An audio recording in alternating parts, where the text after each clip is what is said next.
Okay. We are live. Okay.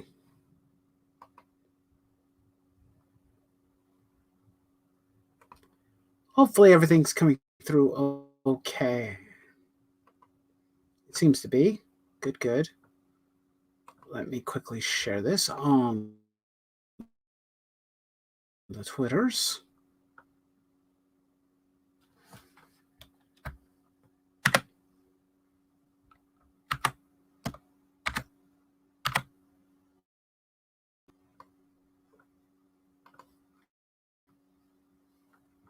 There you go. Alrighty-dighty. We are live. And we're streaming. We're started. I'm going to wait a bit. We've been live for 1 whole minute. Wow. Okay. Is there any other place I can share this? Maybe on Discord.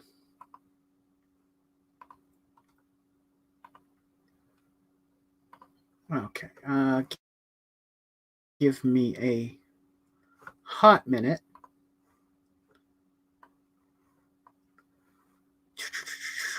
Where's Discord? Discord, where did I put you? Oh, there you are. You're at the very bottom. Wow. Because you're not open right now.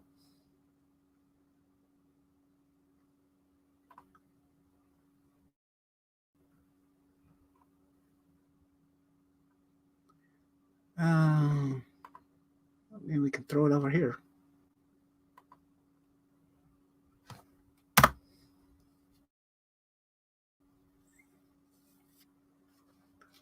See if we can bring some people in to join the live stream. I certainly hope anyway.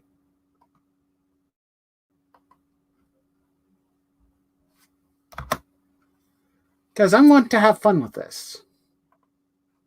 You know? I want to have fun and whatnot.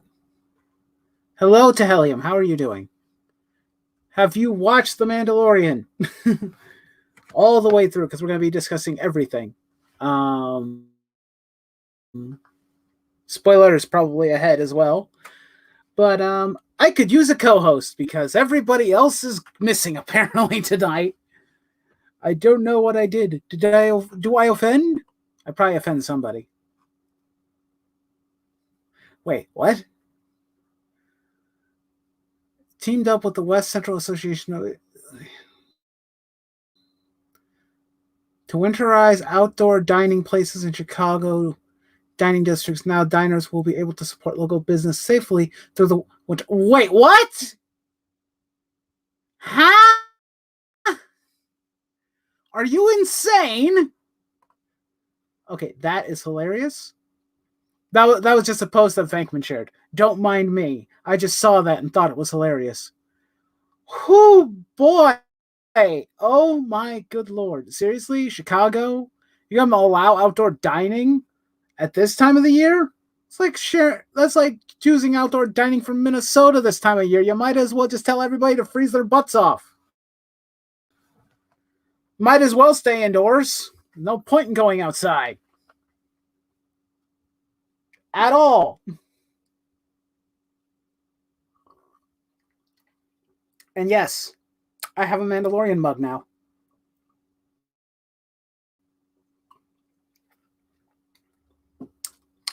Makes my tea taste that much better. You know what? I'm going to send invites to a few other individuals that I know.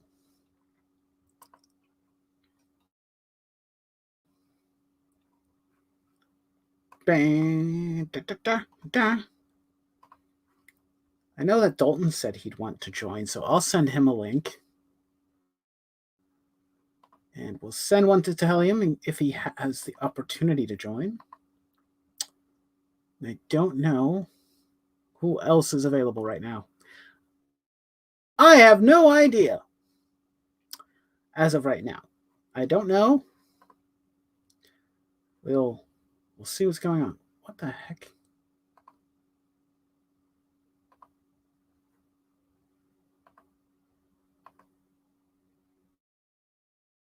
Okay. Doesn't hurt to have that up as well. Okay. It's going to be a slow night, I think. You know what? Yeah, sure. We had Brainstormer on, so we'll send that to him too. Why not? No forewarning or anything, but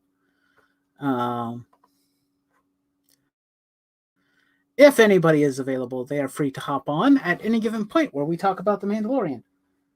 And until then, I guess I will entertain myself for a couple more minutes until I actually start talking about the show.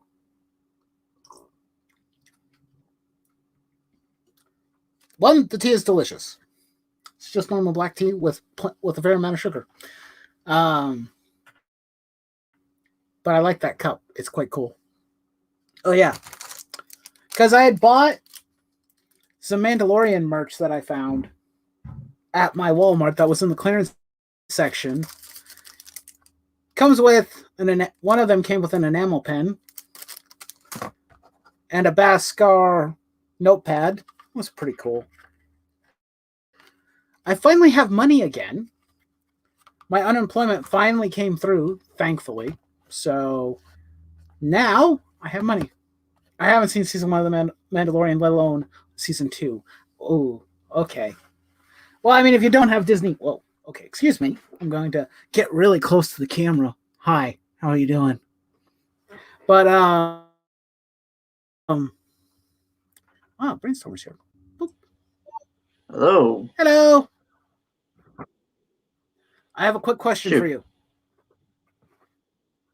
Have you watched The Mandalorian? I've seen the first season. I'm waiting for the second season to come out. But I know what's going on. Huh? And you know what's going on? Okay. Yeah, I know what's going on. Like I've seen clips and stuff. Season 2. Okay. Yeah, because I just finished Yeah, I just caught up all the way through the episodes as of currently season 2, which was episode 4.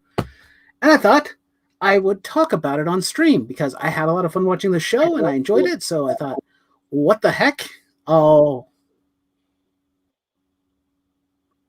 Did you say something? No. Oh, that must have been an echo coming from your thing then. I must have been hearing myself.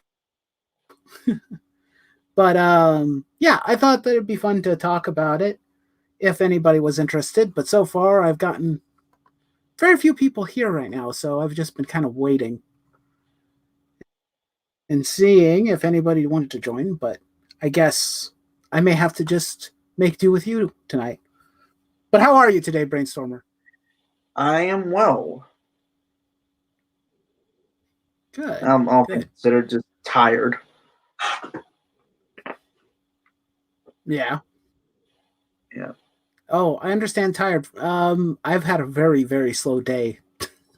It was insanely slow. I mean, I woke up early enough, but I didn't hit the shower until around noon. I'm like, man, I am just slow today. Not slow being on schedule for the stream, but I'm slow for everything else, apparently. Okay, so this is my wonderful audience tonight, I guess, at least for now. So you have seen season 1, right? Yeah. Or are you just aware of it? Well, no, I've seen season 1. Okay. I'm waiting for the whole of season 2 to come out, so I can binge that with my my family.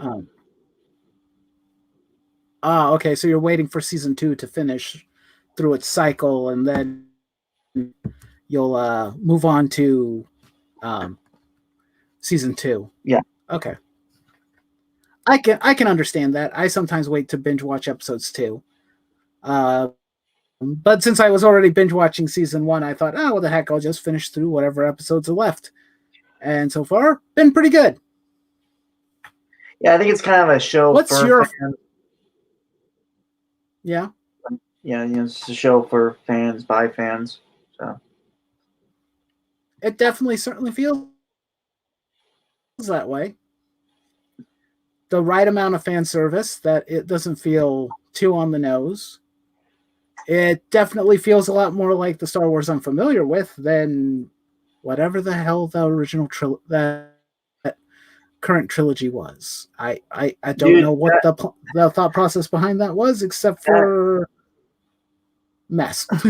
yeah, that sequel trilogy was so bad. Like I've been trying for the last ever since the first movie came out, I've been trying to do a rewrite. Yeah. Yeah, it is I would difficult. not want any. I would not give anybody the. Yeah, I would not give anybody the job of trying to fix that mess. Oh no, I'm At completely. all, because I'm not even trying to use anything from those things. I'm literally just doing my own thing. yeah, that's fine. I was just I saying, mean, like, I would not want to be anybody who was working on that project when they realize, oh crap, what are we gonna do? yeah. I don't like. Okay, so J.J. Abrams' first movie, okay, it's fine. It's not the best, but it's serviceable if you're okay My with it. main, I could obviously, tell, but that. Go ahead. well, I was just gonna say, like, obviously, I'm sure the consensus is it kind of went downhill with Last Jedi. Yeah, But my main thing, like and then bringing J.J. Abrams back in to fix the problem, or yeah, to tie it all in, look, which didn't really work. yeah, but my major issue with that is Last Jedi, like it, and this kind of, I think this overall, like general for like the sequel trilogy is, it didn't go far enough with the ideas it presented.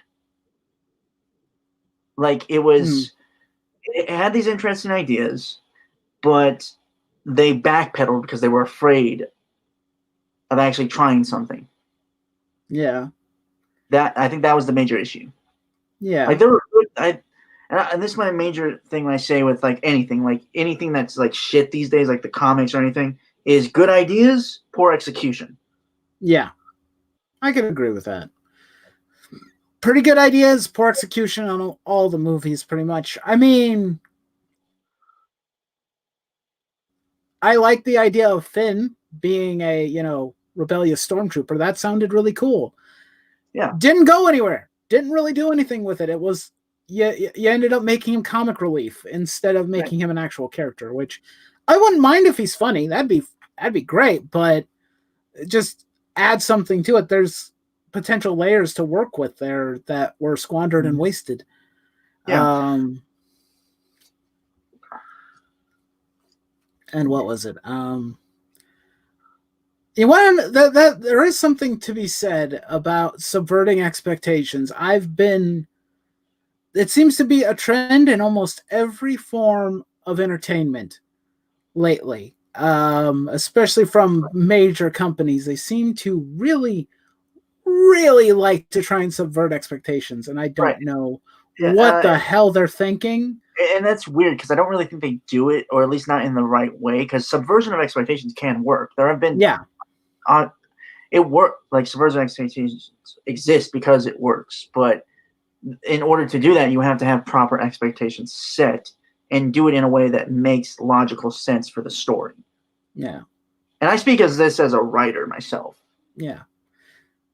And Chuck Wendig thinks he is the first Star Wars writer to do LGBT type characters. Truth is, he isn't. I could buy that. He's not. Chuck Wendig is a idiot. From his interactions on Twitter. Also, not a very good writer either, for all accounts either. From what the dialogue I've seen, I'm like, how does this guy have a job writing novels? That's actually. And I thought, go ahead. No. It was that whole LGBT thing. I actually, I think it was like a Yellow Flash video I talked about. Like, nice mug, by the way. Thank you. I just got it. Does it look good? Dude, that looks awesome. I I actually got some Star Wars memorabilia too. Like I have like the Stormtrooper bust helmet that I had like a shirt in it. I got it years That's ago. pretty cool. I Yeah. don't know. Hold on. If you can see in my background over there on top of the dresser, you can see a Slave 1 there. It's in the back. It's a Kind Lego Slave 1 that I bought. Yeah.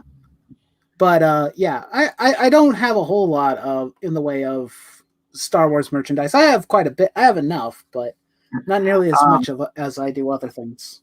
Right. But what was right, I was the whole LGBT thing. Right, because Star Wars, from what I get, is like really it's just telling, obviously it's like paying homage to like the classic 40s stories and like serials that George Lucas and Steven Spielberg grew up with, but in a more sci-fi fantasy way. So, and plus, like it's like future past kind of deal, technically. So yeah, it's just like my main thing is like when they do the characters, like the LGBT ones that are just I'm sorry, I'm losing the word here. They're just gay or anything like that. Like that's my major issue. They're not interesting besides that, and they're not even interesting with it. I mean, granted, that can be said with anything. That's the fault of the writer making it the focal point. Yeah. When you make that feature the focal point of the character, and that's all they're good for, that's all they are. They're just a prop. They're not really important. If you remember, Batwoman has a similar issue. The show. I have actually not. I've watched a little bit of the show, dude. It killed my soul. Rogue One. I'm not. Not Rogue One. I'm talking about Batwoman, but Are you talking about Star Wars Rebels or? No. Okay. You said Batwoman, and I mentioned that. I was talking about that. Oh. Rogue One, I actually liked a lot. I understand the problems and stuff, but I remember hearing about the director talking about like two of the characters from Rogue One. The two from Jeddah were supposed to be like gay or like lovers or something. Yeah. I never got that from the actual story itself because I don't think it was important to the story, obviously. Yeah. But that's cool because they're actually really interesting and fun characters. Yeah. Don't make it the focus of them. If you can manage to just make an interesting character and then it turns out, oh, hey, by the way, they swing the other way, then it's like, oh, hey, look, you made a good character. Congratulations. But right. What was it? Right. I actually wrote like a kind of essay thing concerning Ahsoka Tano. This was like a while back when I was still early in YouTube. I was just commenting on videos and stuff. But I made the argument that Ahsoka was bisexual because of the one character that she had, I believe, somewhat of a relationship with the male guy. I can't remember what he was called. I forgot his name. Yeah. But yeah, and I also brought up the point that she's just an interesting character on her own because of her character arc. Yeah. So yeah, it's just like it's weird that these days you just focus on the surface traits. Like because specifically in like Star Wars, because they've always been interesting characters because there's always stories going on that intersect and stuff. And I've always liked that about Star Wars is because everyone has their own story that's being told. Yeah. Definitely. I agree. Yeah, I know. I'm working on another video that I will hopefully have up once I start editing it. It might take me some time to finish it. Excuse me. But it goes into the whole. It doesn't really touch too much on the subverting of expectations, but I recently I was basically doing a bit of legwork to find out some things to talk about with Square Enix, because I had planned to do a rant video discussing my distrust with the company and why they aren't as good as they used to be, and why people should probably stop blindly supporting them and giving them crap tons of money. But that aside, that actually is an interesting question. Have you played the Avengers game from them? No, I did not. I wasn't really interested. I didn't see enough gameplay of it. Technically, I saw the original trailers and whatnot. It's like they look okay, yeah, pretty good. But I was more interested in the Insomniac Spider-Man game than Avengers. Although I would have probably dug the Avengers game too, but then I started seeing images of the characters and I'm like, oh no, I think I'll pass. Yeah, it just didn't grab me either. Like nothing. Like, and I think I mentioned this. I had a discussion with someone else about this, but it looked like they were trying too hard to look like the MCU. Like in terms of like how it looked is what I mean. Yeah. Like with the character models and costumes and stuff. Yep. They did that for the new version or the PS5 version of Peter Parker and Spider-Man. He looks more like Tom Holland now. And I'm like, that was a terrible decision. Why would you do that? Now he doesn't even look the appropriate age. He doesn't look like a seasoned veteran Spider-Man. He looks like a kid. I don't know what the idea behind that was. Oh, well. But no, I was... Go ahead. Well, I was just going to say, like, the face is just super uncanny is the thing with me. Like, that's it. I don't mind if it looks like Tom Holland. They could have made him look older. Yeah. But it's the fact that it looks, like, super uncanny. Like, it's creepy. Yeah. Yeah. Also, dramatic scenes that were from the original game, I saw side-to-side pictures. They do not look nearly as good as they did in the PS4 version. Thank God I only bought the PS4 version. Please don't patch that face. Please. I don't want you to change it. I like the motion capture actor from the original game. Thank you. I think he looks good.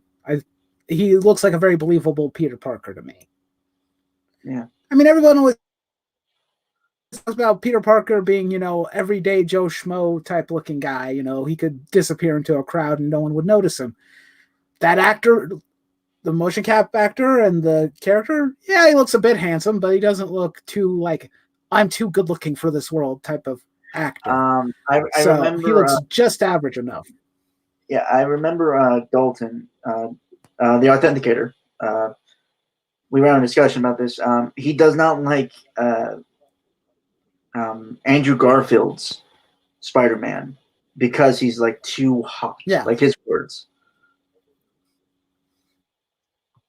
I can see he's not entirely wrong about it. No, yeah, I mean, I can see why it's like, yeah, it doesn't really look like Peter. Peter's pretty average in most respects. He looks fairly average, at least when you see his face. It's like you don't think too much about him because it's kind of how he's supposed to be. He's supposed to be your everyday normal guy, not super good looking, obviously handsome man who could get any woman he wants, Which is although we gotta admit, Peter does knock it up. It gets 10 out of 10 girlfriends. Let's just be real here. For an average dude, he definitely hits the jackpot more often. Like he's got his own spider harem, as I refer to it. Yes, pretty much. Yeah. For such a we were supposed to talk about the Mandalorian. We have not. Right, yeah. Yeah, well, you've been really off topic. I was going to talk about the subverting expectation thing because it sounded like an interesting thing to discuss. I was talking about the Square Enix video I'm working on, and in it, that rant video is being put on hold for now, so I can address this game, which I actually have not played or installed, but now regret purchasing. This is the last time I trust Square Enix with my money. Oh, is that especially when it comes to a property I dearly love? That's the Final Fantasy remake, right? Like Final Fantasy VII remake. Yeah, Final Fantasy VII remake. Yeah. I'll be completely honest. Oh, because yeah, I've never been a big fan of Final Fantasy.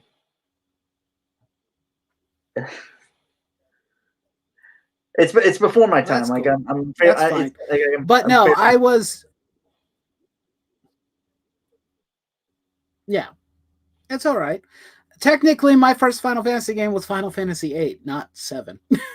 I went back and played 7 and ended up loving 7 more than 8. But the thing is that I have a lot of attachment to this. This was the game that got me into JRPG games, and well, I thought, okay, I'm gonna look up some reviews, see if people had anything interesting to say, because I'm looking over everything.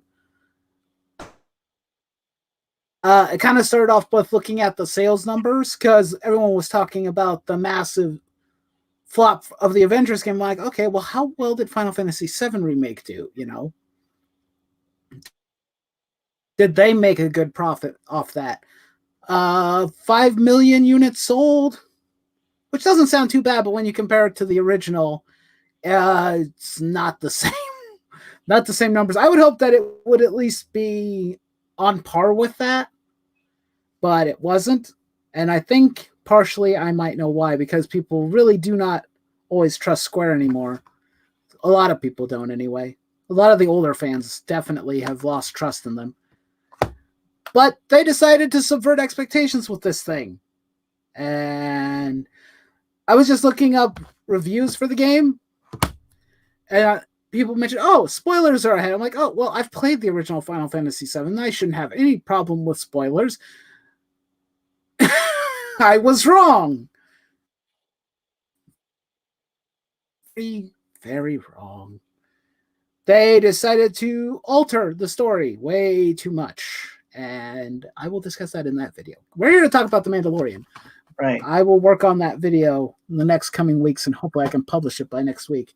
But it's not a good type of subverting of expectations, in my opinion. I'll just put it like that. Okay. But Mandalorian. Yes. Mm-hmm. The Mandalorian. I'll be honest, like from like the first trailer and everything I had heard before the first season ever came out, I was on board. Like even as my faith was shooken by like the sequels and like a lot of the people that were working in like Lucasfilm at the time being kind of assholes and stuff. Mandalorian was getting me hyped because it had Dave Filoni on it. Jon Favreau. Jon Favreau, thank you. I don't know why I was thinking Lou for some reason. Were you thinking Lou Ferrigno? Yeah, yes. I don't know why. I don't know why either, but hey, Lou Ferrigno is a cool guy, so I'm not going to be mad about it. Yeah, so and I had Pedro Pascal as the titular Mandalorian, and just it seemed so like it just had a lot of cool things going for it, and like the trailers and stuff, it got me even more hyped because again, like at first it sold itself as just like kind of an episodic adventure western in Star Wars, which you never really got. Like in terms of like the movies and like the major cartoons. Yeah. There are a few. I think there was a couple episodes in like the Clone Wars that felt a bit more like a western. Cad Bane is definitely like, okay, you clearly took inspiration from westerns and cowboys. Yeah, he's a mercenary that wears a bloody cowboy hat. Yeah. But also bounty hunter with a cowboy hat. Right. Sorry. And right, and also like I'm a huge fan of the Mandalorians as just a culture and stuff. Yes, same. They've always been my favorite. Initially, it was Luke, but over time, I'm like, I really like that dude, Boba Fett. What's up with him? Is there any cool stories that they tell about him? And I found an old novel at a secondhand store, long time ago. I still have it, called Death, Lies, and Treachery. I can't remember when it was published, but it was published by Dark Horse. And it was a story about Boba Fett. And that sold me on the character even more so. Because, good Lord, there was some really cool, like, the amount of fear and intimidation this man had as a revered bounty hunter was insurmountable. It's like, I don't know if anyone would be this scared of a bounty hunter in real life, especially if they're like a crime lord or some well-known, spice dealer or anybody like that. It's like, why would they be scared of a bounty hunter? I mean, sure, he's armored, which makes him kind of intimidating, but he didn't exactly. You can look intimidating, but still not be a threat. So, but no, he like did all sorts of really cool things. Like he had the first book was he was hunting, I think, like a carny, I guess you could say, kind of person, or somebody who owed money to somebody, and he worked at of entertainment, and everyone's watching them, and then he hears that Boba Fett's after him, and then he tries to fake his own death, and they're like, "Oh crap, Boba Fett's so terrifying. He can kill targets by not even being here." Gives them a heart attack and make them kill over just by mentioning the name. Right, and I was like, that's pretty cool. Yeah, but and to imagine. I'm sorry. No, please finish your thing. No. Go ahead. Well, I was gonna say, and to imagine there's an entire race just like him, some even older and more experienced than him. I mean, come on. But I think my real major experience with like the Mandalorian as a people was obviously from Clone Wars and like when they showed the Death Watch and stuff. Like for those early episodes. Actually, later episodes. They didn't really touch very much on Death Watch or the Mandalorians until they actually went to Mandalore. And I think that was like seasons 4 and 5, I think. Oh. It's where they had Obi-Wan meet his old flame. It wasn't in the first few seasons. I don't think. Right, Maybe there were some, but I don't remember. Yeah, with and the whole thing with Obi-Wan too was really cool, not gonna lie. Because it gave him a lot more depth. But no, I really liked it. Also, Obi-Wan in those. Yeah, the Darksaber was like one of the most badass things I saw from the Clone Wars show. Yeah. But yeah, no, it's just like, and when I watched the Darksaber is interesting. Yeah. Actually, Dalton had this cool fan theory about like the Darksaber, because you know how like crystals, how they have them explained is the color is like how it depends on the wielder in the Force. Like the kyber crystals and the lightsaber. Yeah. The black blade is supposed to represent like a dead spot in the Force to who's wielding the Darksaber, like the crystal, I guess. You'd have to ask Dalton because I don't remember exactly what he said, because we had this conversation like a year ago. So yeah. But yeah, no, like, well, the only thing I know about the only thing I know about the Darksaber, aside from it making an appearance in the Mandalorian and also in the Clone Wars, those types of lightsabers are from the very ancient past. Those are like even before the events of Knights of the Old Republic. It's that old. It's Tales of the Jedi old. If you've ever checked out those comic books that Dark Horse published called Tales of the Jedi, because it talks about the original Jedi Sith War and like the first Force users, all that kind of stuff. And oh boy, those lightsabers were old and archaic. Then some of them they had like battery packs. Some of them, But yeah, no, I liked the Mandalorian. I liked the Mandalorian show like from the first season, because it really, I mean, like it didn't go too far in depth with the Mandalorian culture, but it gave you enough to just really get you interested. Yeah. Most of my knowledge of the Mandalorian culture actually comes from Knights of the Old Republic, more so than, well, Knights of the Old Republic and some of the comic books. There was a couple comic books during the prequel trilogy that was published. One that actually told the background story of Jango Fett, and that one was called Open Season. I highly recommend it. It's a really good comic book, and it tells what happened to him. It actually introduced Death Watch, because they did not exist, at least that maybe they did in some form of lore or canon, but I didn't know about them until that book. And that was before, I believe Open Season was before Clone Wars was in production, and they introduced Death Watch. So Death Watch has been around for a very long time in continuity. And it kind of told the story of the Death Watch soldiers and a troop of Mandalorians that adopted Jango. Or, well, basically picked him up. He became a foundling because the Death Watch killed his family on one of the moons near Mandalore, I think. But I do appreciate that they're trying to add more lore to the culture of the Mandalorians, who they are as a people, their creed, their codes, how they handle and manage business. This is revealed for season 2 more so than season 1, but basically, turns out that there's multiple different factions within the Mandalorians themselves, ones that believe differently than each other. The Mandalorian that we are following is one that's very devout in the beliefs of Mandalore. In other words, you don't remove your helmet, because that was a creed apparently way back in the day. You don't let your enemies see your face and whatnot. And, in a lot of the rules and regulations that we see him follow, and this whole thing of this is the way, the way of Mandalore,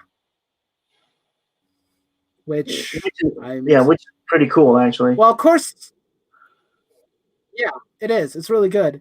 It's a nod. It's also kind of a nod back to Knights of the Old Republic, because if they're talking about Mandalore, as in the main leader of the Mandalorians, one of the original leaders in Knights of the Old Republic died to Revan.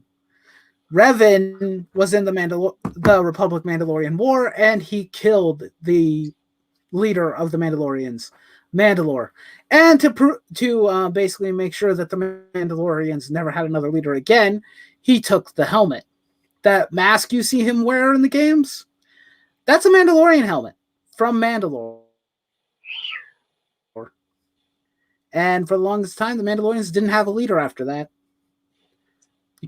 The helmet was supposed to be some sort of symbolic meaning of leadership, but apparently, if they don't have it, they don't have a leader anymore. Well, yeah, wouldn't that technically mean Revan would be the next Mandalore? Therefore, be able to lead the Mandalorians, or well, you said he had no interest in leading them. He had no interest in it. He took the helmet because he killed the leader, and he wanted to make sure that they didn't get a replacement to start another war. The Mandalorians after the war were pretty devastated and pretty badly beaten up by the Jedi and the Republic already. So they probably weren't going. He was just preventing another insurrection. It didn't technically stop the Mandalorians, because if you play Knights of the Old Republic 2, they have an individual by the name of Mandalore, and he's basically their leader now. But, I mean, he can't be the true leader without that helmet, I guess, is how you would say. But the code and the credence of the Mandalorians comes from Mandalore himself. Yeah. And I'm assuming that's a nod to the Old Republic Mandalore. I'm guessing. I'm not sure. But if they're talking about the old ways of the Mandalorians, it has to be from Mandalore himself. Right. And another thing I like about this show is you don't really know where it's going. Like with a lot of shows, you can kind of see where it's going to end up. Like a lot of stories, I mean. But with The Mandalorian, it's really just a guessing game, which I think makes it more fun and enjoyable to watch. Yeah. Like personally. You don't know what the next... Yeah, you don't know what the next job's going to be. Yeah. And I do appreciate that. Yeah. You don't get that a lot these days in shows, because they're fairly typical and played out. Mm-hmm. Definitely right. I mean, there's obviously like a formula to The Mandalorian, but Like in terms of overall plot, you got no idea where it's going. Yeah, definitely. I've really enjoyed it. Um, I liked the. It was kind of interesting because for the longest time in Star Wars lore, Boba Fett was the only known Mandalorian. And they also, I think in the old encyclopedias and whatnot, they talk about what his armor is made out of. It's made of something called Durasteel, which is probably why Dave Filoni and a few others said, Boba Fett's not a true Mandalorian, guys. He's not. Although I feel like they've been walking that back quite a bit in the show because it's very clear that that's not the case because, well, like I mentioned, several different factions and whatnot, but the introduction of the Beskar material, which makes up their armor, that was an interesting addition. I don't know where that idea initially came from, but I like the idea of a very rare material that they use to forge the armors, and they always, like if any of the Mandalorians fall or die in combat, their armor is reforged into more Beskar to make new armor. I like that. It shows that they don't let it go to waste. Should we mention the armorer?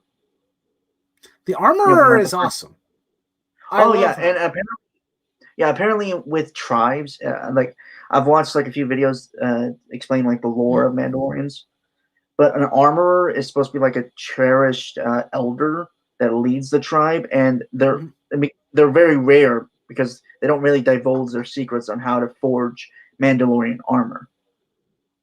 Like they coveted the secrets themselves. And and the armor in the show is badass. And that's how you do a badass female character. Yeah. Take notes, Ray. I agree. Yes, please take notes. Yeah. It is an awesome character design, and I like her as a character, though we don't really know very much about her, but I like her. Well, I mean that's we don't know a lot about even like the main character, the Mandalorian himself. So, I mean, we can know enough. We know he's a fountain. We know more about his background than hers. We're not supposed to really know very much about hers. Yeah, because it's not really important to the story now. So, there was a theory I had watched that she might have been one of Darth Maul's commandos because of like the points on her helmet, like the horns. I mean, it's possible. Although she doesn't strike me as a member of Death Watch, to be honest with you. At least from what we've seen of her anyway. She doesn't strike me as a Death Watch kind of girl. Because there's no honor in Death Watch. Really? I thought... No, not particularly. I mean, they like to murder and kill and pillage. They don't really have... Isn't that like the traditional Mandalorian way at one point? Like early on in the Mandalorian history? That would be like the oldest culture before Mandalore was ever a thing, and that was back when the Mandalorians were a species more so than a race of people. The original Mandalorians were marauders and pillagers. Well, I thought the Death Watch were led by Maul because they killed Pre Vizsla.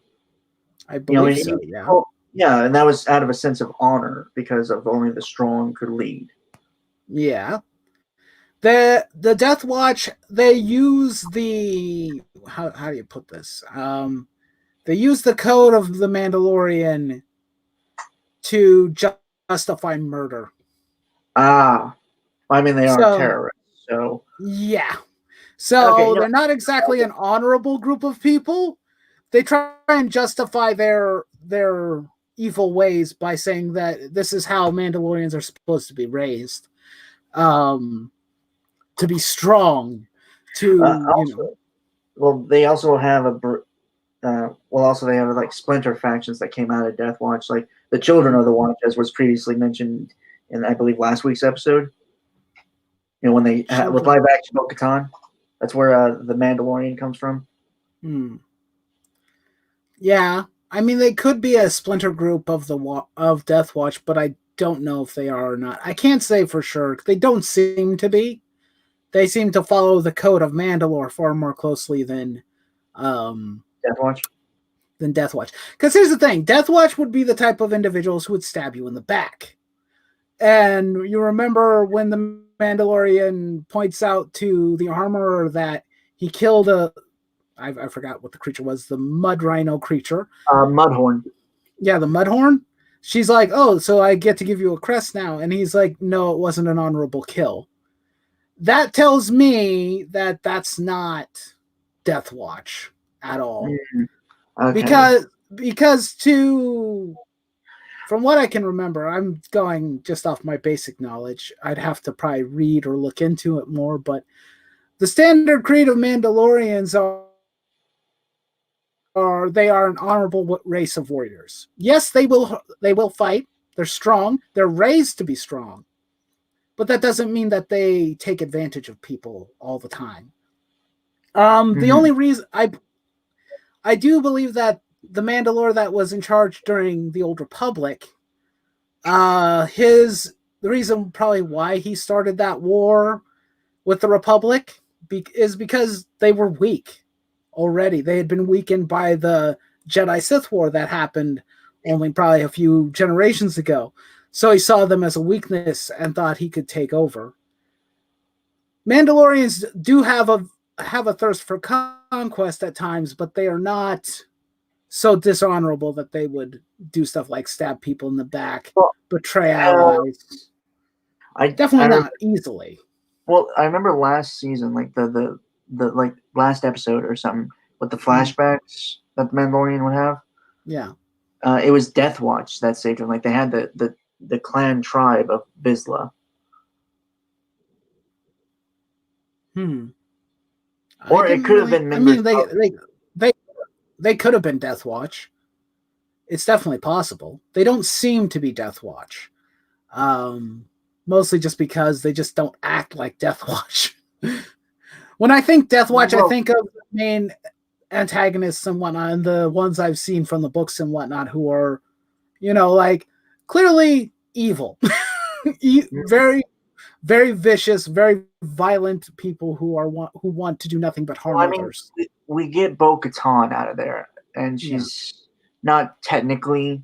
I mean, she does things obviously, but I think it's obviously like you can make the argument of it's made up of individuals that kind of, well, as individuals, it's hard to really say where they really align most of the time. It's a flip of the coin.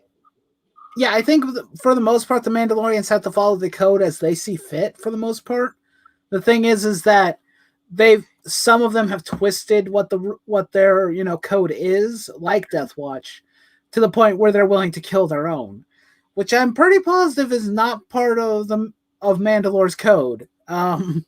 Killing your allies doesn't sound like a good idea.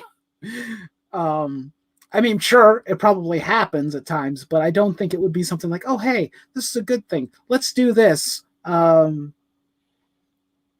can understand why Death Watch, chose the path that they did. It's because the new homeworld doesn't follow the path of the warrior anymore. So obviously them and even the more noble Mandalorians were pushed out of the culture, basically. They became a civilized people. And obviously both Death Watch and the remnants of the main Mandalorians didn't have a home there anymore. That's why most of them ended up becoming mercenaries or, tried to kill each other because they weren't allowed on their homeworld anymore. Because their homeworld had civilized themselves. They're no longer warriors. They're normal, everyday people. Right. And this is completely side tangent, but sure. And it's just like a thing with Star Wars is it's always two beliefs taken to the extreme, which causes the great conflict. Yeah. Which is why if I was writing a Star Wars story, and I think they did this with like the original trilogy, with Luke and like the Jedi and Sith, and like specifically with EU Luke before it became Legends, is that he found a good middle ground between the two ideologies or beliefs. Yeah. He definitely did, even in the expanded canon that they made afterwards. The fact he got married, and had kids, which is not what Jedis normally do. Yeah. It was him finding a middle ground, finding a balance between the two. Yeah, which I think could be possible with how a lot of things in Star Wars could have been easily not happened. Yeah. There are the two extremes of both the light side of the Force and the dark side by the Jedi and the Sith. They take their belief systems into a very radical format where there isn't a whole lot of wiggle room to really, say, but what about doing something in the middle? Or, what about this kind of change or that? They are supposed to strongly believe in both their codes. That's probably why the whole term of gray Jedi is a little bit harder to. I know some people don't like to consider them canon, but I do.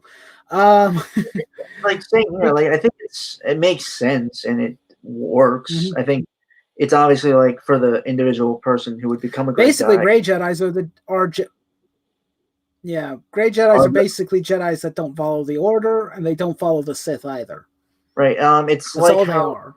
Yeah, it's like how the Jedi, like the original, like the precursors to the Sith and or essentially like the first Force users.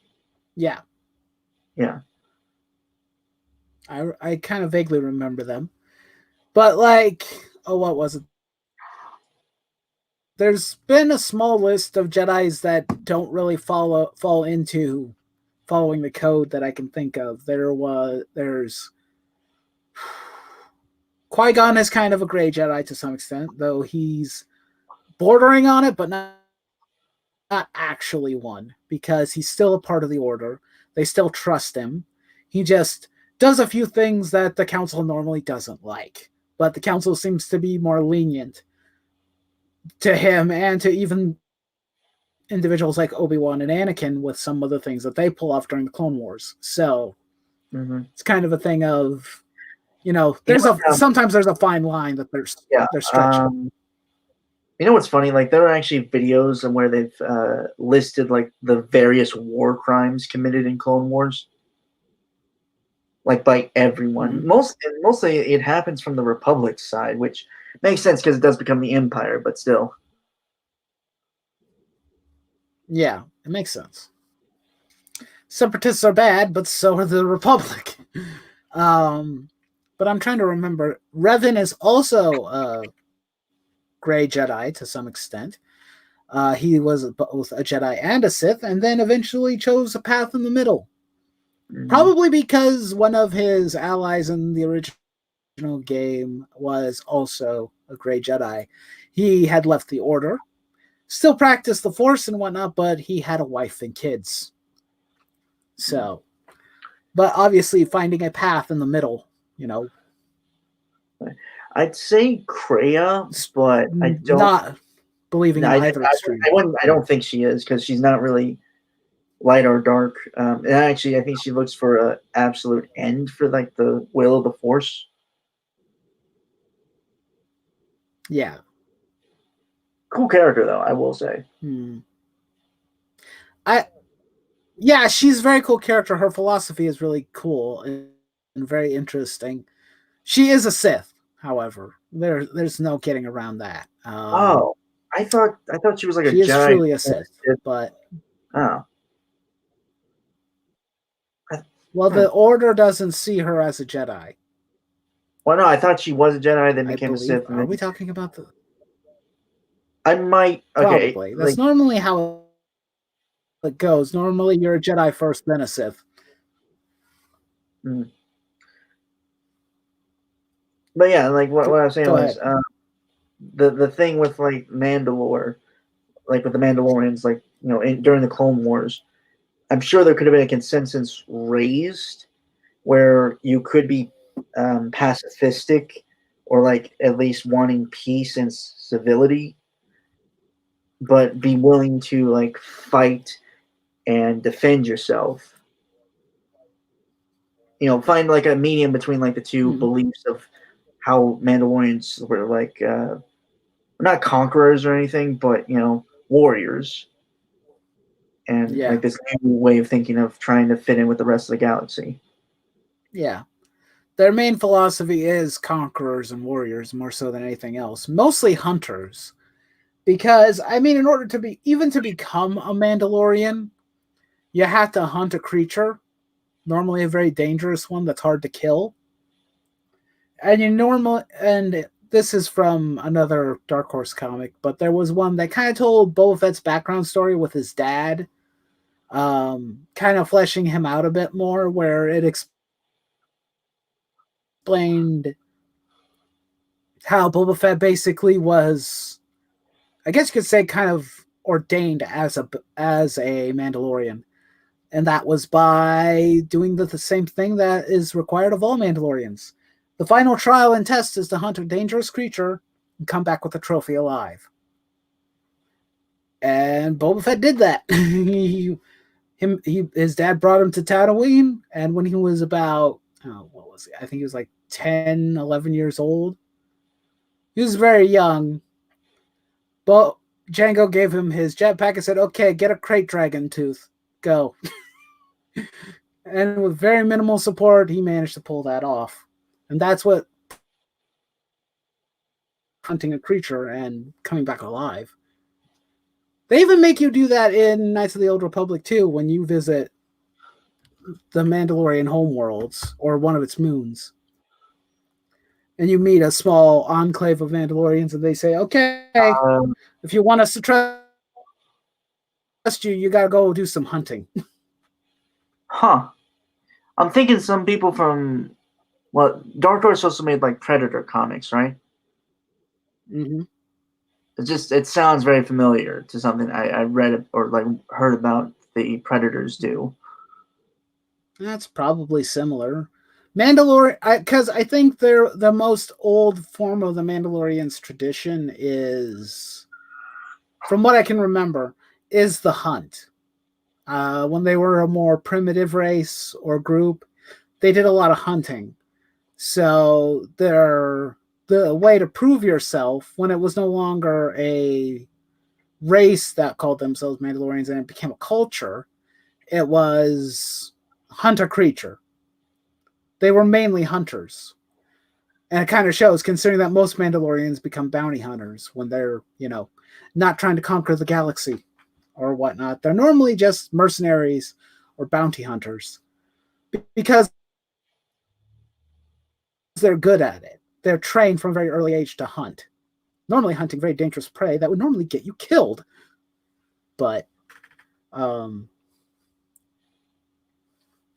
it is really great to talk about Mandalorians because I love the show and I love learning about the culture of the Mandalorians. Yeah. Plus, like the caliber of actors, and this is like I'm trying to be a director myself, so I like how it's just like a whole movie each episode. Honestly, yeah, it certainly does feel like a whole movie with a beginning, middle, and end. Mm-hmm. I'm trying to. I really do enjoy the cast of characters, not just the Mandalorian and the child, though they do steal the show every time they're on screen. But I am enjoying the other supporting characters too. First season you had that old guy. I can't remember his name. Kui, yeah. He was a cool character. I liked him. I liked because his species are like former slaves by the Empire, right? Like they were engineer slaves. Yeah. Yep. Or like slave engineer. Yeah. Yeah, forced to do engineering work for Which the. I think in the second episode of season 1, he said that he spent his whole life in the service of the Empire, Yeah, or and like he in didn't. service of something, and he wants Yeah, to be free, so he doesn't want to like work with the Mandalorian, like be his engineer. yeah, he said he didn't want to be in servitude ever again, and I'm like, yeah, that makes sense. Yeah, it was. He's a really good character. Yeah. I think also IG-11 from season 1 was like Yeah, really. IG. It was cool to see an IG unit back again. Yeah, and Love those guys. yeah. Also, it's like voiced by Taika Waititi, and he's awesome. Yeah, I gotta say though, when it comes to murderous droids, I prefer HK-47. But yeah, I don't think I have a favorite droid. I was just referring to droids that kill people. The only ones I can think of is the IG units, in particular IG-88. Oh, Dalton's here. And the other one is HK-47. Hey, Dalton. Oh, sorry. I was charging my phone. And that's completely fine. That's fine, man. That's cool. You're here now. Me and him, me and Brainstorm have just been chatting, talking about the Mandalorians as a culture, talking a bit about what we like in the show, the fact that it expands on the culture of the Mandalorians and their history and lore, and varieties of other things. What do you think of the Mandalorian, Dalton? I have to agree with pretty much everybody that it's probably the best Star Wars adjacent thing since the Clone Wars. Yes, I agree. Rebels was better than Clone Wars. Them's fighting words. I feel compelled to start the burning for heresy portion of the program. I just felt like there was a moment I had to. Hey, now, no.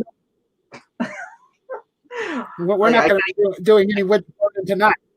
I sense a literal disturbance in the force of Fed. Honestly, I couldn't even. I was trying to hold back the laugh as I was saying it. I mean, I know that Star Wars Rebels 1 has its fans, and I'm sure there are some of it that's. I've seen a little bit of it. Yeah. It's not bad. I think it's kind of constrictive. Like it doesn't. The main problem with it is it doesn't really fit anywhere. Like, as per, like, the bizarre chimera that is canon now, like, it doesn't really. True. It doesn't fit in the status quo of post Revenge of the Sith, but pre New Hope, and it doesn't really. It doesn't really touch on the dark times. That was the 20 years between Revenge of the Sith and A New Hope. Is the thing. And this is one of my problems with new canon. Like, I know that in the expanded universe there were quite a lot more Jedi than the movies themselves would imply, but now it seems like the Empire just sort of gave up looking for Jedi for the most part, and it's like, okay, but why though? Why? What was that? What was that decision? Like, apparently, Ahsoka was able to just continue doing her thing for 20 odd years, and nobody mentioned anything. Like, what? Like, if Sidious was so worried about Luke's existence because he was worried that he would bring Vader back to the light side, then why was like Ahsoka not enemy number one by virtue of the fact of, you know, being the old apprentice and his like last connection to humanity and all that crap? There's actually a video that describes that pretty well, is that Ahsoka represents the past and the mistakes Anakin made, while Luke represents a future for Vader. Okay, I suppose that makes kind of sense, but I could see it easily going the other way too, of remember who you were before, you know, the killing of all the younglings and shit, and kind of like the closest thing to Padme, because that basically is kind of what Ahsoka is. Yeah. It's Padme if she was force sensitive, kind of.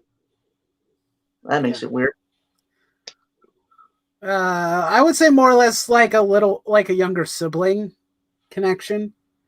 Yeah, I always that's kind of the relationship that both Anakin and that was kind of the relationship. They were kind of brother and sister kind of thing. Even in the new season, I was watching the newest season of Clone Wars. She refers to Anakin as her brother. So it's a sibling relationship. One that he's not supposed to have connection with anymore because, now I am evil. Yes, well. Kill my past and stuff like that. Right. He doesn't want to be reminded of his history.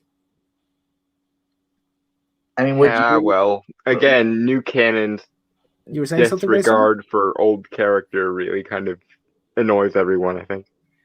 Well, I was saying, like if you were Anakin in this situation, would you want to be reminded of all your past fails and how much you fucked up and all the people you killed and hurt along the way? Well, I mean, one of the biggest turning points for Anakin turning towards the dark side was Ahsoka basically being like, "I'm out, peace," to the Jedi Council at large. So I can imagine a situation where him seeing that she's not only alive but essentially thriving would at least bring back some sentimentality. Which Sidious would, of course, retaliate with, "You must kill her because reasons." But also, I think they kind of fucked up Thrawn in Rebels, like at the end. Mm-hmm. Like he got killed by space whales. Yeah, which Doctor Who notwithstanding, space whales sort of as a concept fails. Okay. It works in Doctor Who because Doctor Who is more science fantasy, whereas Star Wars is science fantasy too, but a little bit more on the science side of things. If anything, I would have made the series focus on Kanan Jarrus and Hera Syndulla. Because they were like pretty cool characters, all things considered. Yeah. I'm also kind of annoyed with how Darth Maul just kind of went out in Rebels, because like we all know that the movies did him dirty, and thank God for Clone Wars bringing him back. But he kind of just lied down and died like a bitch for Obi-Wan's character development. And it was like, really? I don't know. I think it worked. 40 years of drama between these two, and all of what Mother Talzin did to bring him back, and he's just gonna lie down and die because the plot says so. I don't know. I think that worked for his end because, I think he just for one thing, I think Obi-Wan trained consistently and had a better mindset because Maul was just consumed by like revenge and stuff, and I'm sure everyone knows that revenge does not help. I mean, but that's the whole source of power for the Sith. I mean, it literally kept him alive and was the only thing that kept him alive for 20 odd years. So things the like power of vengeance is sort of his thing. Also, the one credit I can give to Rebels is that they didn't have Obi-Wan pull out any old school tricks with him. They kind of kept it consistent with the fact that the Force users all got old in the course of New Hope. So he basically just did one lightsaber twirl and then did, which was just sort of sad. I would have preferred something a little bit more dramatic. I don't know. I think it's like a point of debate, but I'm fine with it. I think it makes sense. I think I've heard some stuff about it. I don't remember watching that particular episode of Rebels. I'll have to go back and rewatch it, but I do remember there was a final confrontation between Obi-Wan and Maul. But the thing is that it's like I'm remembering scene. Like I was gonna go ahead. Say the thing. Well, what I was going to say is that for Siths and whatnot, like Dalton said, they're motivated by things like revenge, hatred, a desire for conquest, things of that nature, and greed. So they're incredibly difficult to kill if that emotion is strong enough. They can survive off of that hatred. I'm remembering one of the antagonists from Knights of the Old Republic 2. He's a guy who looks like he was quite literally a walking crater, like he'd been melted to death and is still alive and looks like it. Basically, he looked like Anakin by the end of Revenge of the Sith, except for the fact that he was walking and carrying a lightsaber and still functional. Yeah, with no armor. It's like, you gotta imagine that he went through something. No armor, no, just pants. No armor, no nothing. He's not afraid. He's just like, I'm full of anger, rage, hatred. I'm here to kill, and I don't care. Well, pretty cool villain. Like, go ahead. Oh no, please. No, I mean, like, I was just gonna say, like, the thing about the Sith is they're kind of destined to lose because they become so enveloped in those emotions that they blind them. Honestly, both sides of the coin are fucking morons. Because if you actually look at the what used to be the canon again, which was much better canon, the Jedi and the Sith both were born out of an order known as the Jedi, who essentially balanced both sides of the Force and were essentially the ancient, much better equivalent to the Grey Jedi. And then for some reason, a bunch of zealots on either side went, but we think only the light side should be used at any point ever. And then the other side went, but we think only the dark side should be used at any point ever. And apparently no one was sensible enough to go, guys, hang on, wait a minute, what? You're literally fucking up the cosmic balance for the sake of your own egos here. So yeah, as far as I'm concerned, they're both morons, because the problem with the Jedi is they essentially bet against their own humanity, and they disdain all emotion, even the positive ones.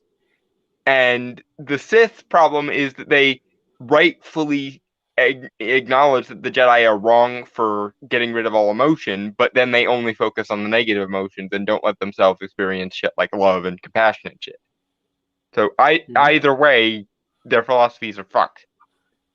We actually had a discussion about this before you popped on, Dalton. So that's kind of funny. Mm-hmm. Yeah, we were having a bit of a discussion about that. The one thing is that I'm thinking right now is when I'm trying to formulate the appropriate thought here, and I kind of lost it. But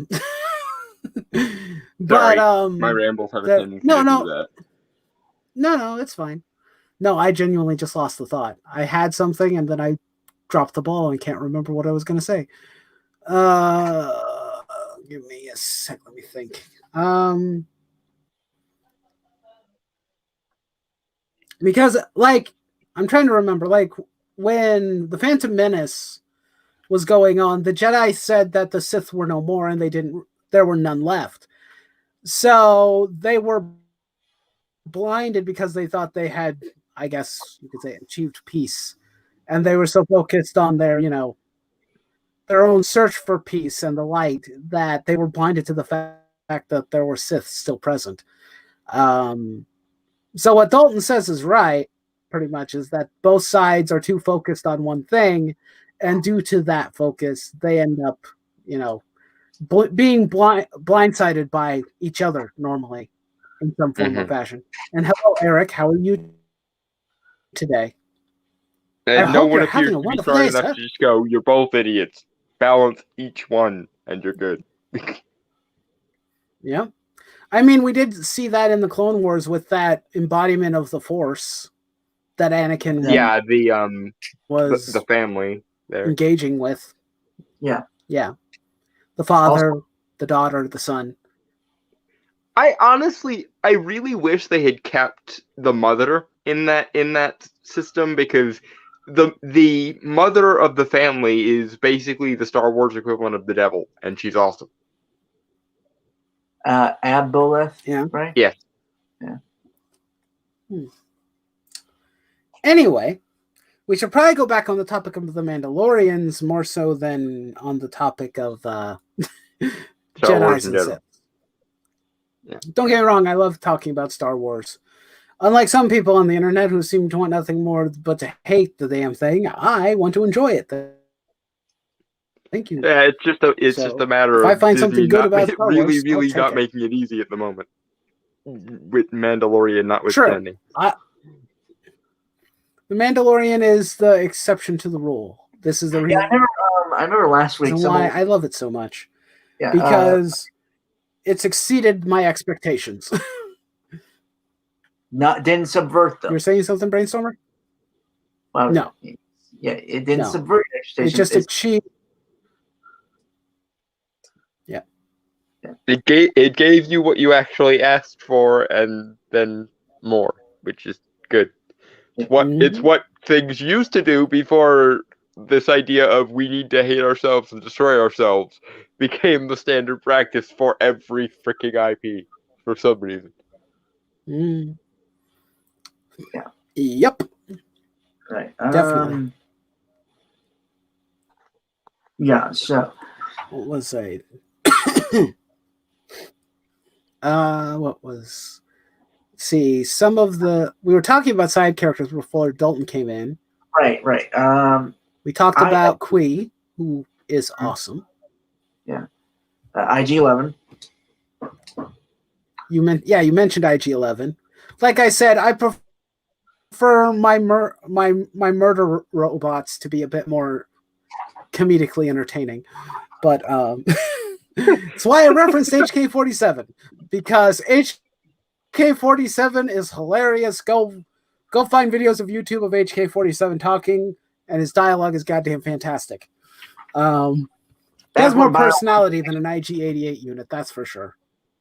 Back when back when BioWare was actually a good company. Yep.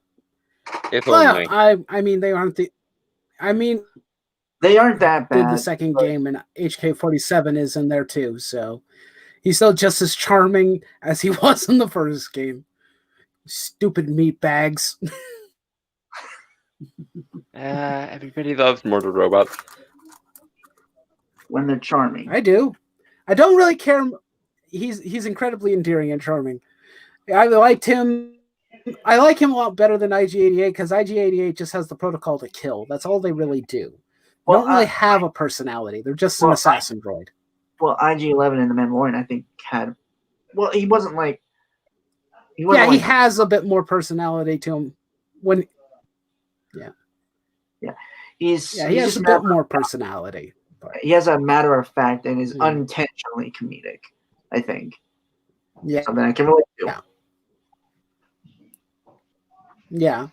I think HK-47 is kind of similar. He's not intentionally trying to be funny. He's just, just the way the dialogue is delivered. It's kind of like C-3PO. I don't think C-3PO intentionally tries to. Yes, pretty much. So just Bender will murder us anyway. He's just Bender.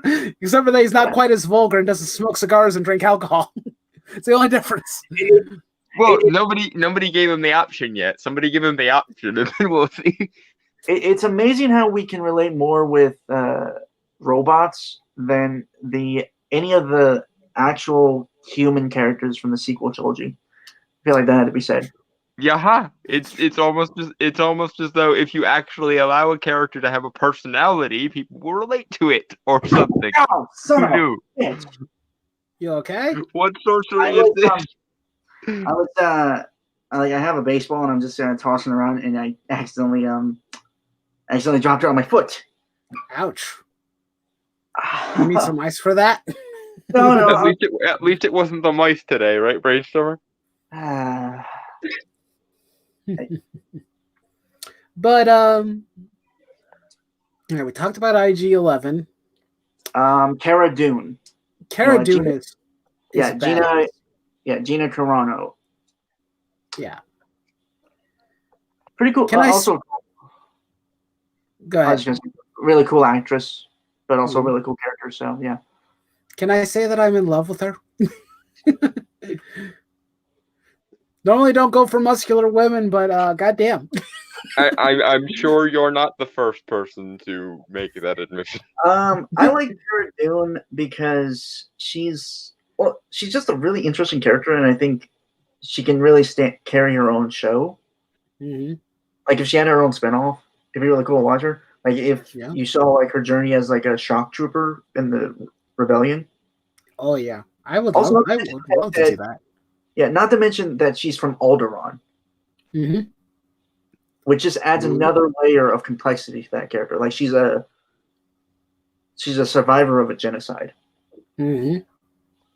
That's true. That was actually that was what the last episode of season 2 was about.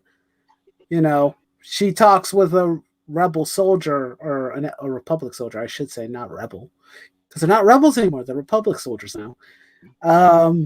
But he asked her where she was from. She said she was from Alderaan. I didn't really know that initially until that episode. And everybody's gangster until somebody mentions Alderaan, and then everyone gets the funniest thing was he asked quiet. probably these stupid. Yeah, the funny thing is he asked the stupidest question possible.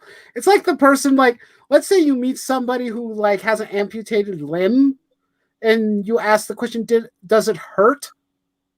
Or something to that nature. I'm like, well, no, duh, it probably hurt when they lost it. That's a dumb question. You would think that's a stupid question, but speaking as a disabled person, I will guarantee you the first question out of somebody's mouth is, do your legs hurt? Every time. I swear to fucking God. It's the most like fucking thing. Yeah. It's actually kind of funny. I had this interaction. There's a secondhand shop in my town. One of the guys who used to work there was this Irish guy, and he's like missing 2 fingers. He's like missing these fingers right here.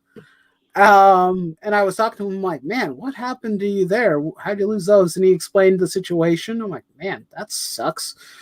He's like, you know what? You're one of the first people to not ask me the question of, did it hurt? Because it's like, it's a no-brainer question. Of course it hurt. Yeah, like if you get shot and someone asks you, are you hurt? Like, no shit. I got fucking shot. Was I or was I not just shot, you dumbass? Yeah, it's like, does it hurt anywhere? It's like, well, no, duh, that's why I'm here in the hospital. You know, it's like you get your fingers chopped off. It's like, does it hurt? Well, set it on a scale of 1 to 10. It's like, really? Right now? How about a freaking 20? Will that make you give me a sedative to make the pain stop? This was back when I was like in school. So I got like some scars on my legs from an event when I was a kid, right? And like they had to put staples in, and they took those out. And when I tell people this story, they always, they ask the same thing. Obviously, did it hurt? When I literally just got done saying, when they took out the fucking staples in my legs, I was crying like a bitch. Presumably after telling them you were mauled by a dog. Dogs, actually, but I've had a very eventful life. But point being is people always ask the stupidest questions when it's pretty simple to guess the answer. Yeah, in some cases that is, people will ask stupid questions. The funniest, but I thought that was probably the funniest part of Cara Dune's interaction with this Republic officer is he's all like, "Did you lose anybody?" I'm like, that's a dumb question to ask. Hello. What the hell? Does the planet not freaking count? You were stationed near Alderaan. That means you saw it blow up, you asshole.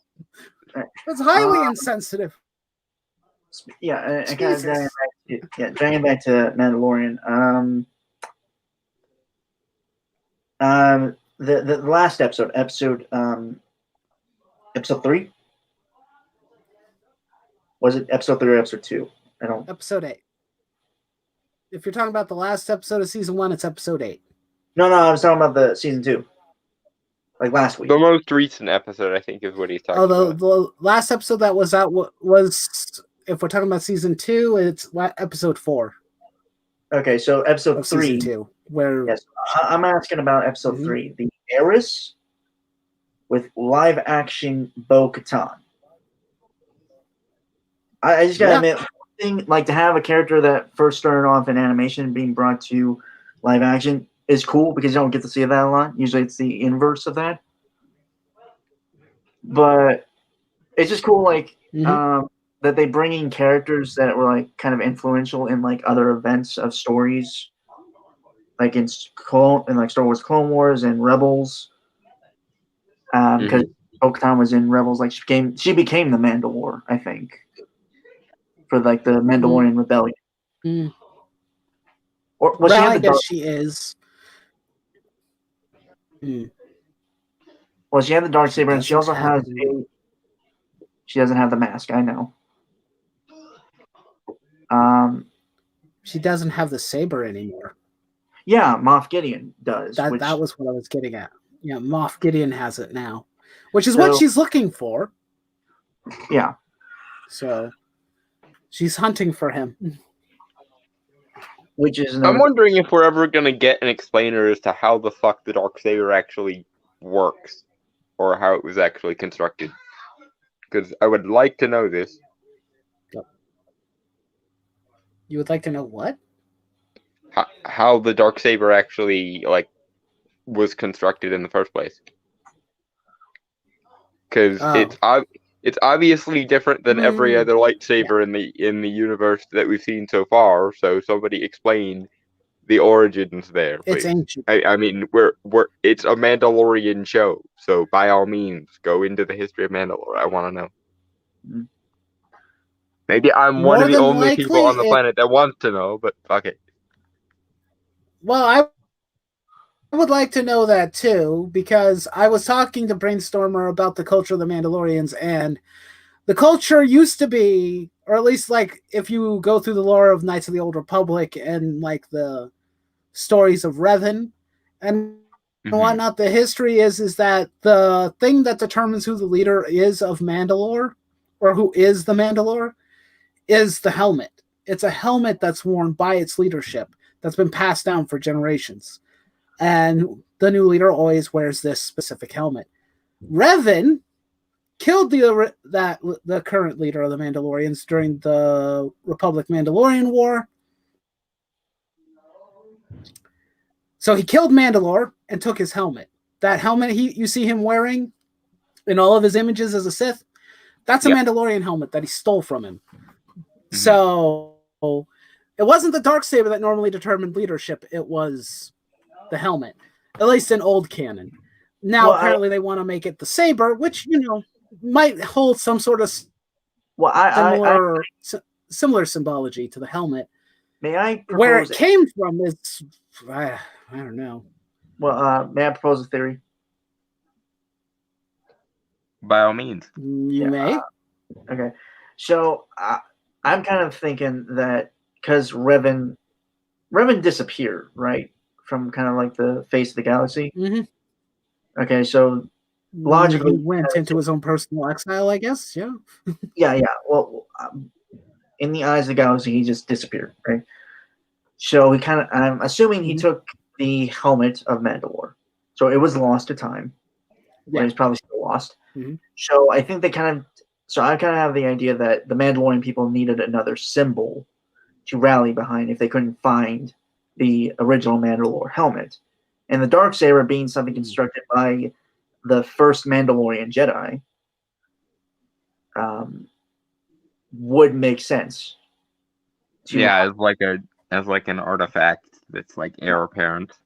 Yeah, and like would be a good substitute for the Mandalore helmet. I actually wouldn't mind a set of circumstances where they find the freaking helmet and then both items become sort of like the crown jewels of Mandalore. That'd be really interesting. Yeah. If the darksaber was taken from an ancient either Jedi or Sith, I'm assuming it's a Sith because I don't think a Jedi would normally try and wield a color like that. Well, no, it's a little too dark for their taste. It was crafted. It was by a Mandalorian who was of Clan Vizsla.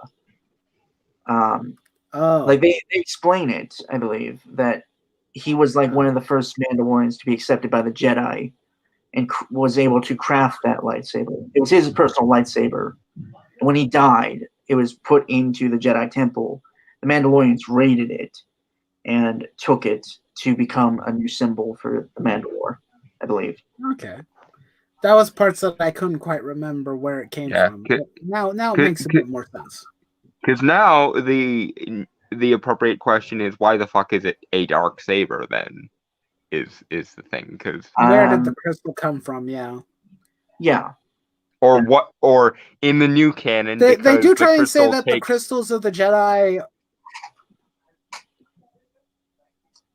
Go ahead. The crystal takes on the reflection of the energies that are put into it. So what was different about that Mandalorian Jedi that made his energy so distinct that he can create a darksaber, whereas every other color is like green or red or whatever the fuck.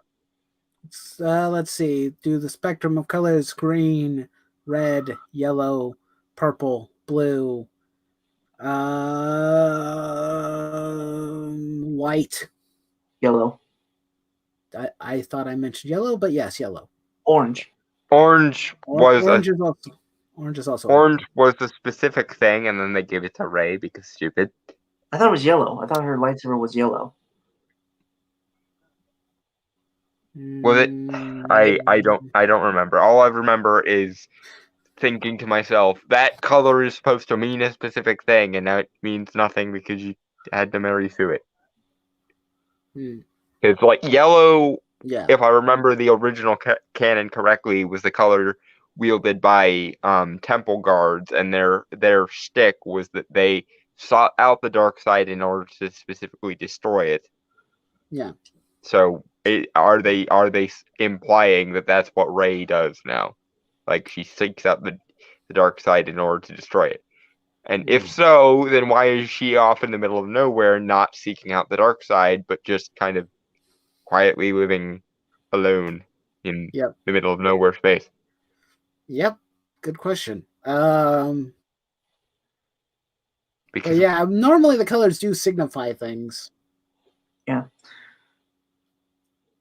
Yeah, green is the like counselor saber of someone who focuses their force talents on non-physical stuff or extra physical stuff. Blue is someone who focuses their force talents on something more physical. Purple is somebody who can manage to channel their inner darkness but still remain tethered to the light. Red is making the crystal bleed because dark side. Or at least that's what it is in the new canon. In the old canon, the red ones were synthetic or synthetic. The yellow ones, like I said, were Jedi Temple Guard sabers, and they were specifically for seeking out the dark side in order to destroy it. And I forget what orange was. I don't remember. I don't even know what white is, to be honest with you. White is just a mean, crystal that has bled and then was cleared out according to the new canon. So it's essentially a repurification of the original crystal. I always thought that, like, for the most part, the crystals, they have their own colors normally on their own. It's just that the Jedi has to seek out the appropriate one for them. It's not like, oh, hey, I found the crystal, I'm going to change it the color that I want. It's more or less that the crystals always have their own individual colors. I'm gonna do a thing I almost never do, but I actually like the change to the saber lore of the new canon, just because it always weirded me out that such a spiritual order would have such a technological weapon. So making the crystals at their hearts kind of force sensitive or linked to the force abilities of whoever's wielding them makes a lot more sense to me than just it's the focusing crystal for the laser sword I need. Like it actually is a minor improvement of the lore as far as I'm concerned. It's like the one thing Disney added that I'm like, okay, you got 1 point. Please don't fuck it up. And then they gave Rey the yellow crystal. Yeah, I can agree with you that it does at least the dark side and destroying it. I'm like, okay, you fucked it up. Yeah. I can kind of agree with you. I do think that's a bit of an improvement. Although, I don't know. That means that, yeah, they can change the color of their lightsabers. But that's a little weird. I don't know. Does that work for all of them? Because, let's see, Luke had his father's lightsaber, which was blue. And then in Return of the Jedi, his saber is green. As far as I it change know, color determined by what you're focused on. As far as I know, and this is since the last time I checked this, the only ones that you can change, quote unquote, are the ones that have been bled by a dark side user. So, like Ahsoka was able to purify a red crystal and make it a white one. But once a crystal has been set, you have to find another fucking crystal to change color. Oh, okay. As far as I know, there may be expanded lore or something in the comics now that I haven't paid attention to, but as far as I know, the only ones that they can change is red, and you can only change one from red to white because it's like a purification crystal. Okay, all right. It makes a bit more sense now. I was just curious. So yeah, it's good. It's a good question on how what does black represent then in terms of the darksaber? Yeah, what made that lone Mandalorian Jedi so unique that like only he has a dark saber? Yeah, because no one else has ever had it. And we've fortunately, thank goodness Disney didn't fuck with this, never seen anyone else have one. Yeah.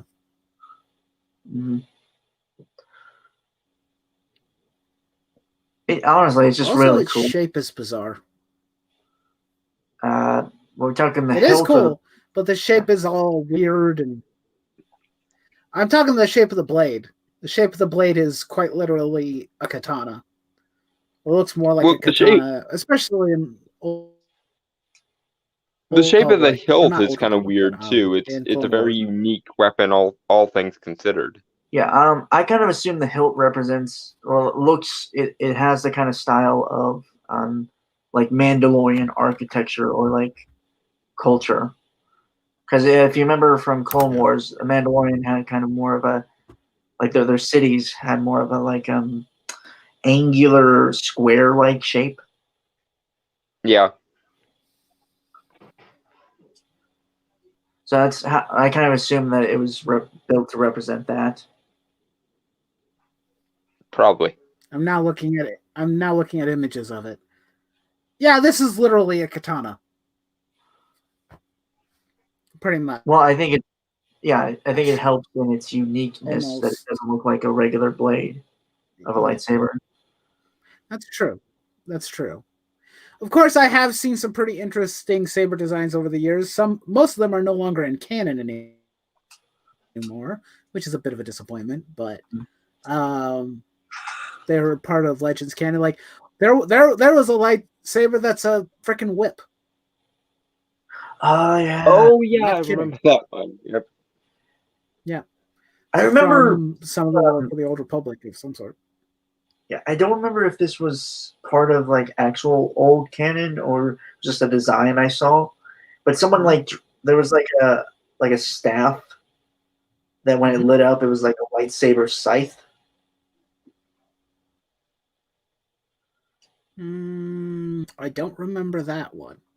Yeah, nothing is ringing a bell on that, but that doesn't mean there wasn't one. It could have been like a fan design, but either way, I think that's like a really cool, like in terms of lightsaber weapon. Yeah. I know I saw a lightsaber that would be similar to that, which was a lightsaber pike, which is basically a spear. It was a long staff, similar to kind of like the double blade lightsaber, only it's a full long hilt, and with a lightsaber or the lightsaber coming out of the end of it, which is pretty cool. I've got to say, I've always liked the idea of like a double-bladed lightsaber, but with multiple crystals in it, so that the blades are a different color on either side. It's not a bad idea. I think they did something like that in Jedi Fallen Order, except it was like a cracked one. It was like a cracked kyber crystal that you could like separate into two lightsabers. It's the same color, but something similar. I mean, because like my ideal like self-insert design for me if I were a Jedi in the Star Wars universe would be one blade that's purple and one blade that's yellow, or one blade that's green and one blade that's white. I can never decide. And honestly, why has no one ever dual wielded two double bladed lightsabers? I'm waiting for someone to do that because that just sounds awesome. General Pon because they're a little bit. Oh yeah, yeah, he does do that. But yeah. I mean, he's an alien with multiple arms. So. Yeah, but I mean, you asked someone who didn't wield them, so he does wield like two double bladed lightsabers, which are blue and green. So he's technically a Jedi Knight and a Jedi Counselor. Counselor. Yep. Yeah. Counselor. Yep. Speaking of weapon designs, I like that they brought back Boba Fett's. One of Boba Fett's original appearances was in the holiday special, and he had that spear-like gun that he had. I like that they brought it back for the Mandalorian. Oh yeah, no, that was that gun is just cool. Mm-hmm. Also, even the holiday special got some things right sometimes. Yeah. Hey, it happens. Oh, do you remember when a wrong clock can be right at least once a day, right? Okay, so episode 3 of like season 1, the Mandalorian like murdered a bunch of Jawas because they were like scrapping him. Like if anyone remembers that. Yeah. I do. I recently watched it. I lived it. That was hilarious. Yeah. He was just nuking those guys from parsecs away. I think that also adds credence to what Darth Vader said to Boba Fett, like in Empire Strikes Back. No disintegration. Yeah. Or something. Yeah. Mm-hmm. Yeah. Maybe it does have something. Which sort of implied that Boba Fett just random disintegrates everything. I mean, that rifle is strong enough to do it. It's disintegrated everybody when he fires the bloody thing. Yeah. Which is definitely cool. But it also doubles as a melee weapon with a stunner on it, which is also pretty cool. Showing off a bit more, because most of the time when you see Mandalorians, you only see them running around with blasters, and they look... Well, I mean, they are the original template that made the Stormtroopers, so it's just like, oh, they're kind of like Stormtroopers, but with jetpacks, and maybe better guns, and a couple extra pieces of equipment. Completely missing the point of, these guys are fighters, and they like to do melee combat. Yeah, Space John Wick. If you go toe-to-toe with them... Yeah, pretty much. We were they're damn good at hand-to-hand combat. Wolf, we mentioned the armorer earlier, and I mean, like, there's not much to talk about with that character, except that's how you do a badass. Except that's how you do a badass female character. Yep, a mysterious badass character, female character that we don't know much about, and we're okay with that. Yeah, I'd like to see her again. There's actually a video where the person who did the stunt work for like the fight scene at episode 8 for the armor talked about it. Like they did over like I think 600 takes for the whole thing. Oh my god! Yeah, I could believe that because that was a great fight scene that she was in. Yeah, I think it was mainly because like she talked about. You want to know? Go ahead. Well, I was just gonna say, like, she talked about how like it is kind of hard to see in the helmet itself. Like it's limited field of vision and all. Yeah, that's it. Yep, those helmets aren't exactly easy to see through. I'm pretty sure they're probably a little bit better than the Stormtrooper helmets, if we're being honest. But yeah, I could definitely see that being a pain to wear all the time, and to walk around. Actually, wait, no. Let me go back into my brief history at cons. Not at a con. I was at my local comic book shop, and they were doing like a costume party. I think it was on Free Comic Book Day or something. I can't remember. And one of the owners had a Boba Fett costume, and I asked him if I could wear the helmet. And I put the helmet on, and it can kind of mess with your peripheral vision. That's for sure. A part of me thinks that, like in Star Wars, at least how they're designed. Yeah, a part of me thinks like in universe, it's if anyone remembers like the video game Doom, like with like 2016 or Eternal, it kind of has that heads up display kind of deal where like it takes everything else away, and like it's basically like just looking with your regular eyes and all. It's holographic or something. I don't know how to best explain it. Like that's how I think it would work in universe, but it could be that they're just expertly trained to be far more aware of their surroundings. I think that's probably more accurate, because like I mentioned, they're hunters by nature, so they have to be aware of their surroundings far more than most. Because when you're out like in the middle of nowhere hunting a certain type of dangerous prey and whatnot, that might be even hunting you for half the time, you have to be aware of where you're at. You got to know your surroundings. I mean, yeah. I mean, somebody when you see somebody make a Mandalorian versus something Predator or someone movie. Yeah, basically that. Because a lot of creatures in the Star Wars universe that the Mandalorians have been known to hunt are not exactly easy targets. Most of them are highly deadly. Mandalorian versus Predator. I want to see it. Hey, with the fact that that's a merger right now, that could be a comic book in the future.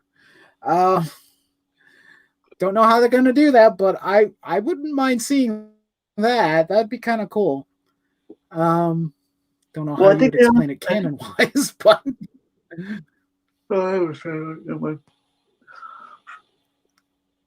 I was going to say about the armorer. It's kind of funny because this is another attempt to make a badass female character, but this time she's not Captain Phasma. Thank God. Oh, dude, I feel so bad for the Talk about wasted potential. Right. I just feel so bad. Too. I loved that stormtrooper outfit. I thought she looked awesome. I was like, I want this character to be cool. Nope. You're worse than Boba Fett, and Boba Fett was bad enough. But and the actress she played in Game of Thrones, I can't remember her name, and I feel bad that I don't. But she played a badass female character done right in Game of Thrones, and she gets fucking shafted in the sequels. Like, what the fuck?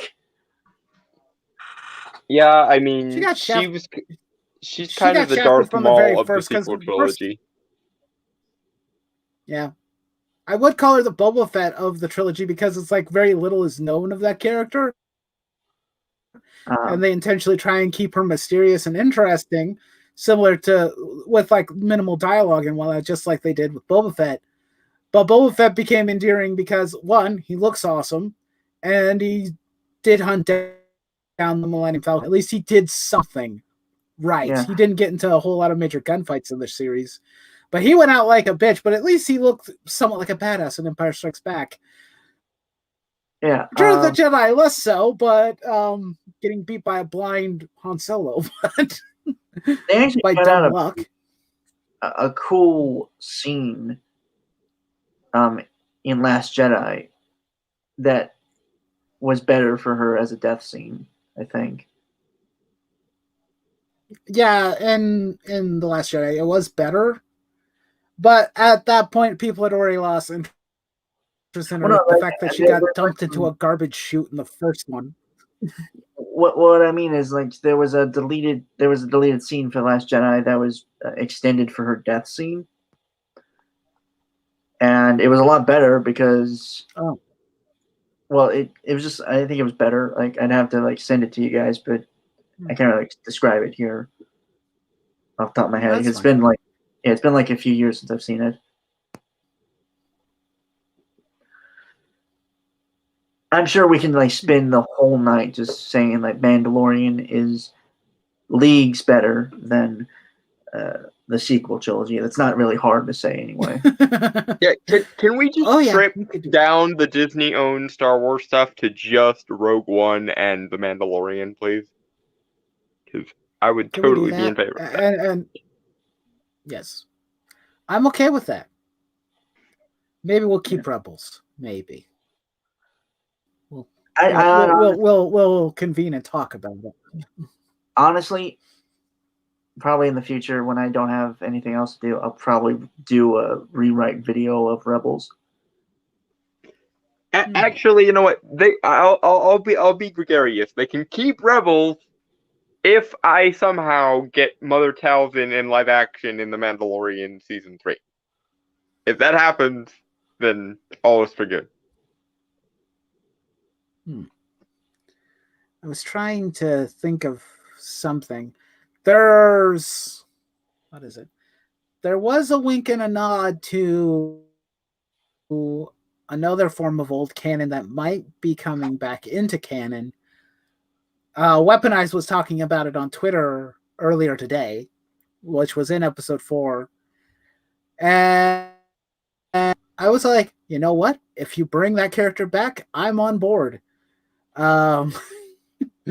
Because, wow, that's a blast from my past that I remember. And I'm like,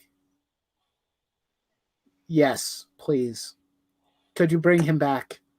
Who are they Bring bringing back back? Carl Katarn. Oh, okay. Carl Katarn. It's a slight reference. You don't really see it very much. But what's the name of the villain's name for the Empire? I forgot his name. Gideon? Moff Gideon, yeah. Moff Gideon. I'm gonna just call him Gideon. Gideon was working on a project for the Empire, which is why he needed the child. And there are rows upon rows of dark troopers. Ooh. And I was like, oh, is this the reference that Weapon was referring to? Because if it is, could we get Dark Forces back in canon? I would like that very much. I think you can get away with it, Disney. Probably without having to change all that much.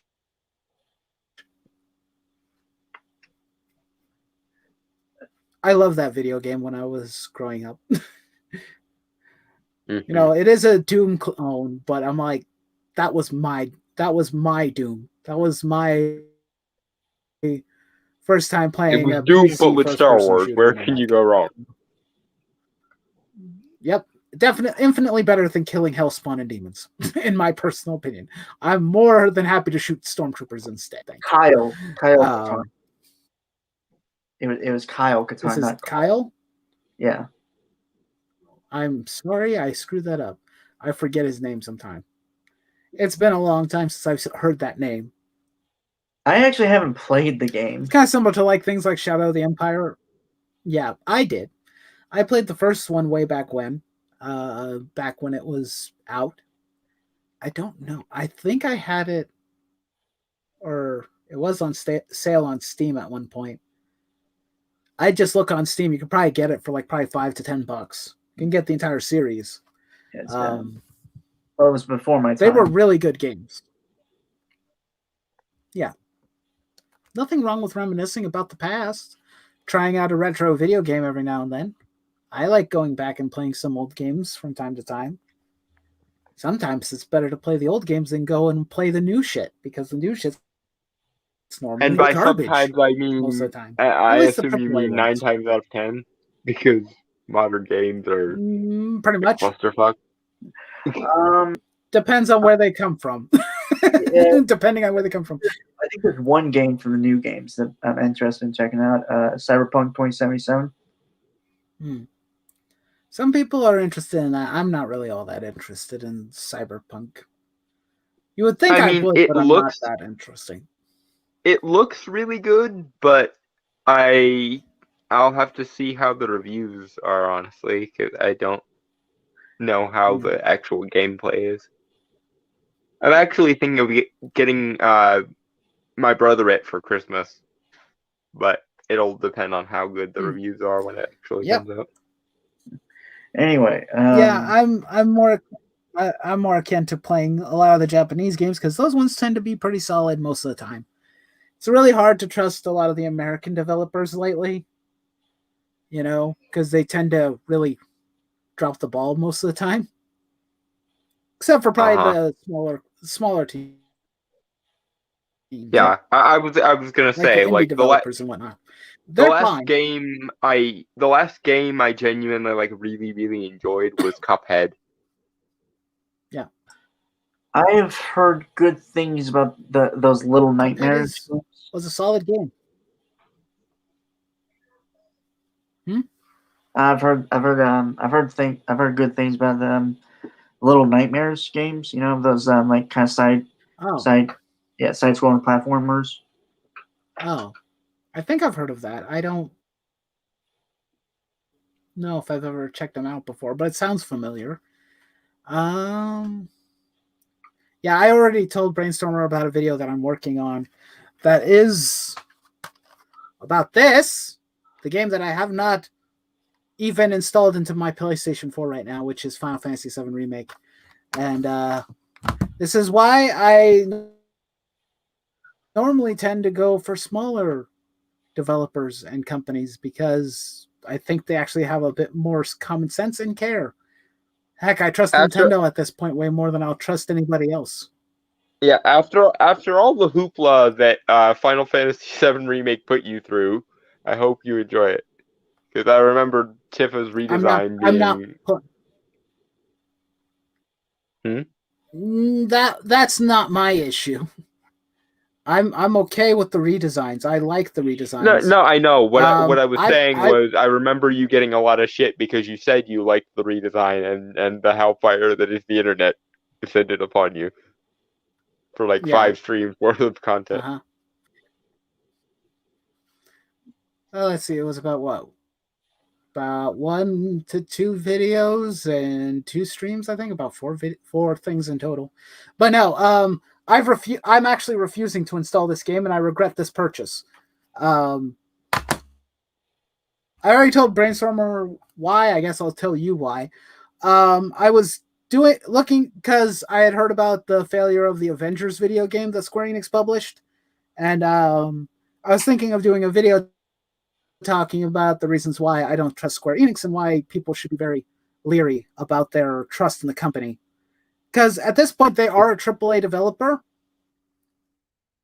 and they have a lot of bad practices and bad behaviors. Well, not really on social media, but the type of bad behaviors of, what the hell are you guys doing? You're not really paying attention or listening to what the audience wants. You're too focused on the things that are minuscule at best, like, announcing video games and not releasing them until 10 years later, things like that. So in other words, you're saying that Square Enix are a bunch of their squares? Sales figures and how.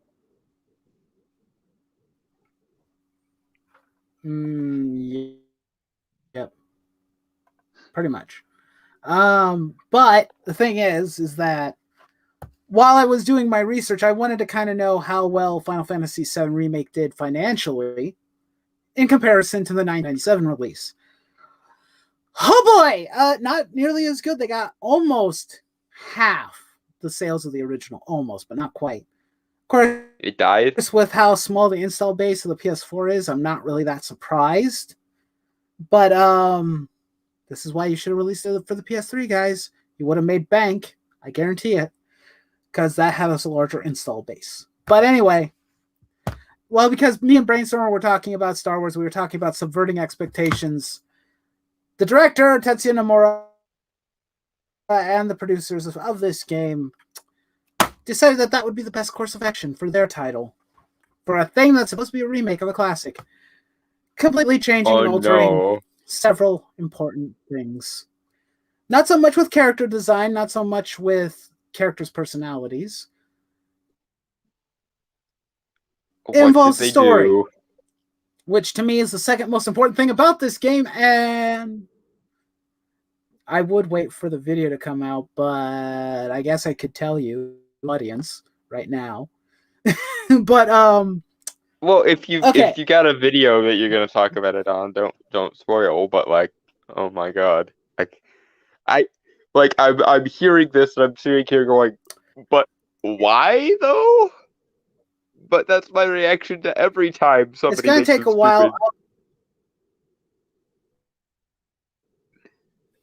Yeah. Well, I'll get the video will go into more detail, but I think I can still discuss the kind of teaser or small portion of what they did. They decided. Okay, Dalton, do you remember what the original game's themes were? Vaguely. Final Fantasy was kind of something I dipped in and out of for a while. So okay, vaguely. Okay, I'll tell you the original. I'll tell you the two most. Okay, I'll tell you the two most important themes of the game, because most Final Fantasy games have some sort of theme aside from just like save the world from the big baddie. Some of the characters have a theme going on or something that the creators want to talk about. There are two that are very important to Final Fantasy VII. One is death and the acceptance of death. Because, characters die in this game. Things of that nature. Because the creator, the original director, had lost, I think it was his mother or somebody else, someone very important to him. And he was reconciling with that. And he put it into the ideas and the script and the story of Final Fantasy VII. But it's also about identity, about who you are as a person, because Cloud is not who he says he is. Not identity politics. That's not the type of identity we're talking thank about. God. I was going to say the theme of identity is scary in this day and age. Yeah, well, the concept of identity for Final Fantasy VII was, when we first meet Cloud in the story, he is brash, cocky. I wouldn't say full of himself entirely, but he knows that he's a highly skilled soldier. He calls himself a first-class soldier. From the very beginning of the game, everybody asks him, like, you're a former member of soldier. What class were you? And he says, I was first class, which means he was top tier, best soldiers out there, right up there with Sephiroth and any other soldiers. But here's the thing. It's a lie. That's not who Cloud really is. Cloud is a dorky kid who failed to become first-class soldier and is actually far more uplifting and positive than the more snarky, I'm a jackass and I'm going to kick your ass if you try and test my patience type of character that he starts out as. Mainly because he was tested and experimented on by Professor Hojo for an exceedingly long period of time, along with his best friend Zack, who was the first-class soldier. Zack managed to pull Cloud out of that mess and died in the process. But due to the trauma and the situation that Cloud was under, he basically took on Zack's personality. It wasn't his own. And it took a very long time for him to actually realize, oh, wait, this is not who I am. And it took, combating with Sephiroth and a variety of other instances to remind him who he truly is. And he's actually a pretty good-natured dude. He's not some jackass. And far more not an action movie protagonist. Uplifting in his personality later on in the game. But like I mentioned, they decided to flip the script for the remake and make it about fate. Because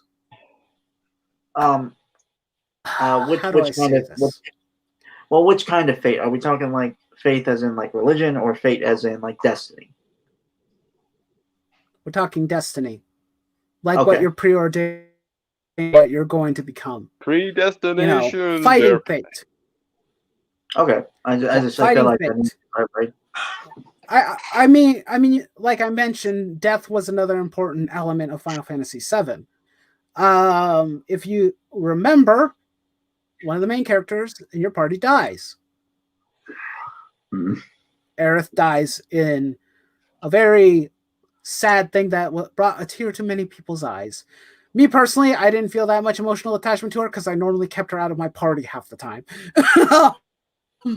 I'm sorry, Aerith. She's a good girl, but I never really used her in my party, almost ever. Because I like more balanced characters with better combat. I don't like spamming spells all the damn time if I can help it. So when she dies, there's no way to bring her back because this death is permanent. It's a fixed death in the game. Unlike in most Final Fantasy VII games, when the character dies, it's like, oh, hey, well, you can just give them a Phoenix down and they'll be right as rain. No. Aerith doesn't get to come back. Mainly because her death is important because it helps save the planet. It helps create the materia holy, which allows them to combat the meteor that Sephiroth brings to Earth. Kind of important. Kind of a big deal. With the fact that they fight the embodiment of fate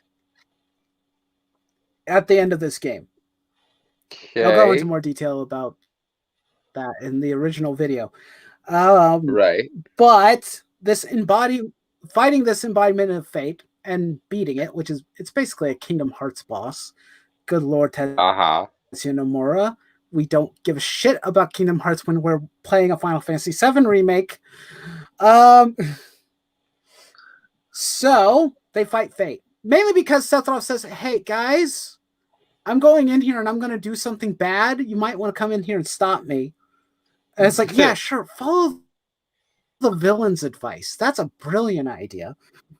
Why the fresh hell are you listening to this maniac in the first place? Cloud knows he's a maniac. Why are you listening to this man? Clearly you're doing something that he wants. That might be a whole nother video of how they ruined probably one of my favorite antagonists and villains of all time. I'm going to make a video talking about that as well, because god damn it, Sephiroth makes too many god appearances in the Midgard section for my own personal taste. And the creators are like, oh, well, we know Sephiroth's not a secret anymore. I'm like, I don't give a shit. I like the pace of the fact that we don't see him until much later.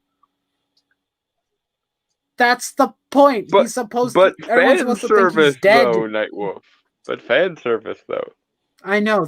That's exactly why he's there. He's there for fan service and nothing more. And an epic final boss fight with him at the end of the game that's only a quarter of the way through the story. Because reasons, and him basically being Advent Children Sephiroth. Because reasons. Please allow me to do this real quick. Okay. Yep, that seems justified. It is justified, and no, it's not good enough. So the Arbiters of Fate, in a sense, the way that some of the fans have interpreted it, because I've been watching several videos of people discussing this, is that there's these ghost-like creatures known as the Whispers that are supposed to be the will of the planet, which was a big deal in the original game. But according to what Red 13 and Aerith say, is that these things are supposed to help keep things going the way they're supposed to go. So in other words, they're supposed to prevent anybody from deviating off course. You know, the fate of what lies ahead of everybody, etc. Yeah. But basically what it actually is the fans, it's an embodiment of the fans that don't want the story to change, and it's basically the creators basically giving them a big FU. And I'm like, wow. Why? Why do you not trust us enough? If you would have stuck to the goddamn script in the first place and made one game instead of sectioning this damn thing off into several parts, you would have been fine. Because apparently now the status quo of the entertainment industry is having contempt for everyone that likes the thing for the sake of the thing. You know, like I'm not like what's your thought? I'm not like the biggest Final Fantasy VII fan, That's fine. Granted, but I could get the idea. Like, if you want to change a few things in like a remake, I think that makes sense. Like, if you want to throw a curveball, but again, like it has to be done in a way that makes sense, and if not, is better than the original. Yeah, in that way, which that can be said about any remake, obviously. But the point of the remake is to do as good or improve. Yeah. Yeah. Personally, if I was doing a story like this, like the fate thing, I'm fine with because I'm actually writing a story that tackles that unintentionally. But obviously, I think you said the previous, like the original one, had the themes of like life, death, and that kind of stuff, and identity as well. Obviously, I think that's important. Of it, identity. Yeah. Yeah, I think that's kind of important key elements. Yeah. Right. Because now that a few other things happen in the game. Like, here's an example. Remember I mentioned that Sephiroth makes more than one appearance when he's not supposed to. Well, during the incident at Shinra HQ, Sephiroth's supposed to kill the president of Shinra. He does, like he did in the original, but Cloud and them see him do it, for one, which they weren't supposed to see him do it. And he also attempts to kill Barrett out of sequence. He stabs Barrett through, and the party automatically thinks that Barrett is dead. Then the Whispers bring him back to life as if nothing had ever happened. Why is this here? Yeah, I'll be completely honest. This whole thing of tampering with the time. Like if I was like the director of this, and creative director, like in terms of the story, I honestly would have taken a route similar to like like maybe Into the Spider-Verse, because that's like one of my favorite movies in terms of like being subversive but also playing things straight.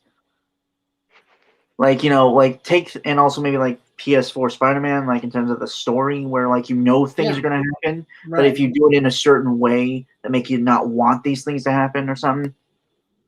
Yeah. Something just like that. I don't know, like again, like I'd have to do some research and make Final Fantasy 7.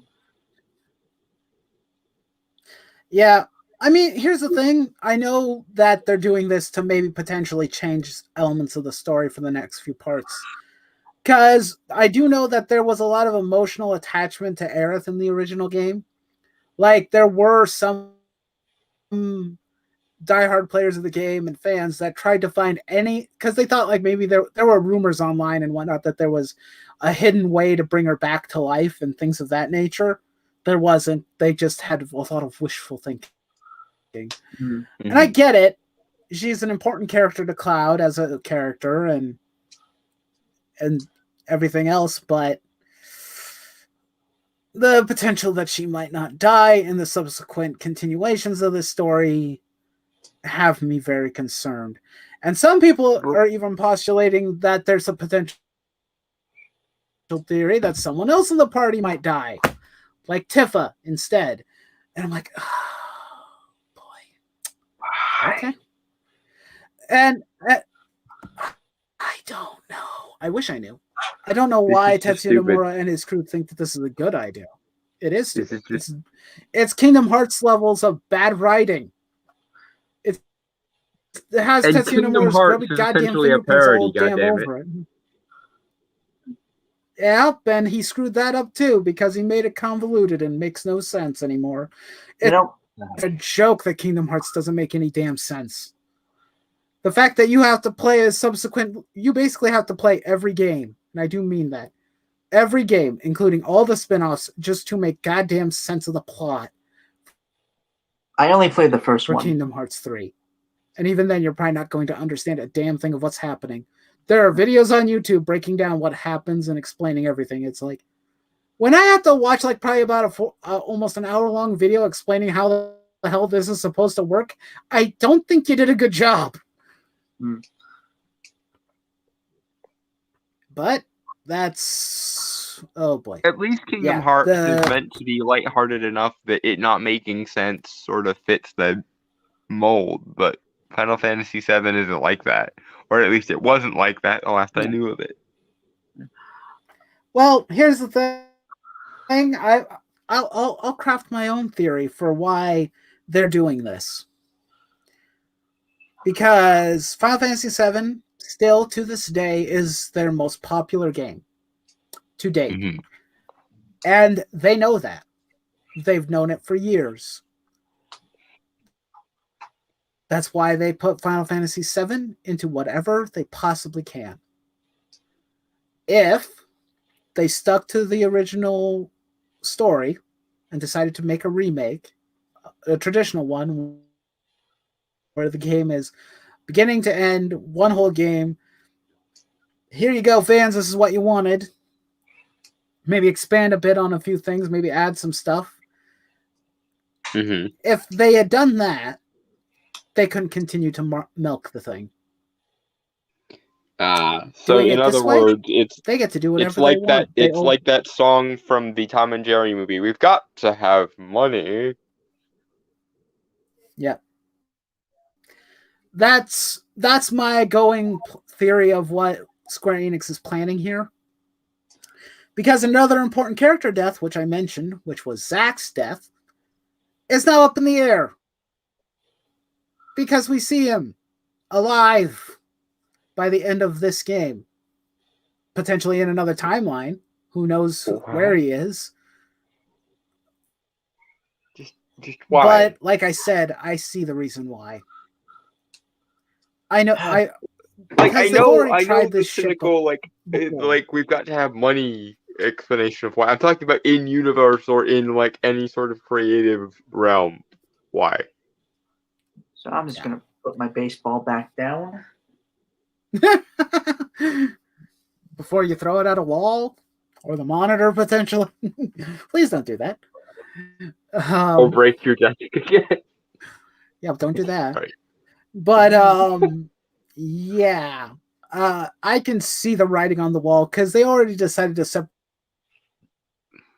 this game into multiple parts. They're gonna milk this thing for as much money as they can get, and I should have known that from the get-go because they've been doing it for years. Padding. I will say I got yeah. No, please finish your thing and I'll say mine. I basically, because I played the demo and I was looking at it, I'm like, okay, we're clearly going beat for beat mostly of what the original story was. I was lied to because nobody mentioned the changes until people had played it all the way through. And yeah, I'm upset, genuinely upset about being lied to. And all just so that you guys can make more money. Either that or the people who did the demo simply didn't know enough about the lore to notice the changes and were just morons. No. I played the demo myself. It's the first segment of the game. It's the attack on the first reactor. Oh, it's beat for beat, pretty much the same boss fight, same everything. There's nothing in it that tells you that something. So they released the demo specifically to make it look like they were doing it right, and then proceeded not to do it right. It's basically a bait and switch. Because for the most part, through most of the game, everything plays exactly how you expect it to. Until you start seeing the whispers, Sephiroth showing up way before he's supposed to, and then you start to notice things that are out of sequence or out. We are altering the game. Pray we do not alter it any further. Basically. Yeah, because they alter a lot of things. Like I mentioned, Sephiroth showing up early. What was I thinking? The fact that Aerith can see the whispers, for one. The fact the whispers even show up at all, because they weren't in the original game.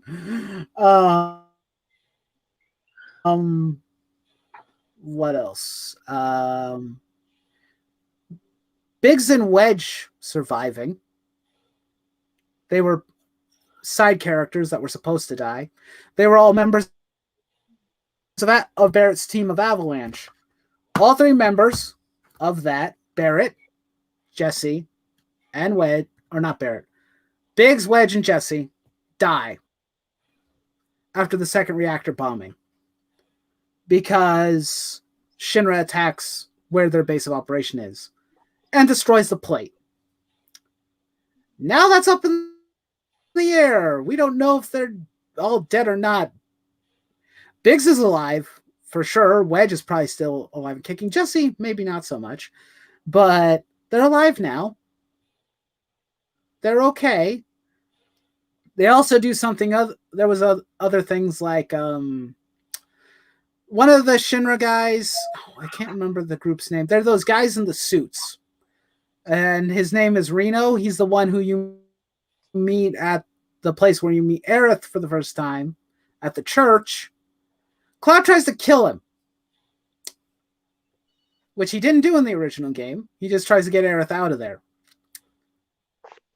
But he tries to kill him. Then the Wraiths interfere. Like, everybody is playing things out of sequence and out of the loop where it doesn't make any sense. Why are you changing these, in some cases, minor story beats to make these Wraiths important or make these Arbiters of Fate important? There was one thing that was funny. When Cloud sees Sephiroth for the first time, it's played off as some form of PTSD. But Cloud has a line in it that doesn't make any sense, where he says, "I killed you." Original game, Cloud did not know that he killed Sephiroth. But why? Yeah. He says the line. I don't know if they mistranslated that or something. I'm not sure. But in the original dialogue, Cloud knows that Sephiroth is dead.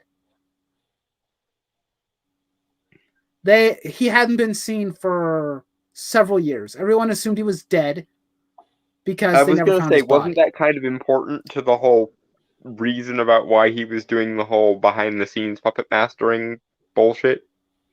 Yeah. Yep. He was in hiding, looking for Genova, his mother, because he has mommy issues.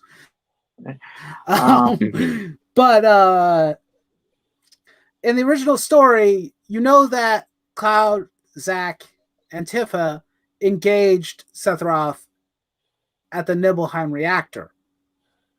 What you don't know is how Sephiroth ends up going missing and dies. Turns out, in the original story, much later on, Cloud finds out that he was the one who threw him into the reactor core, and it blew up.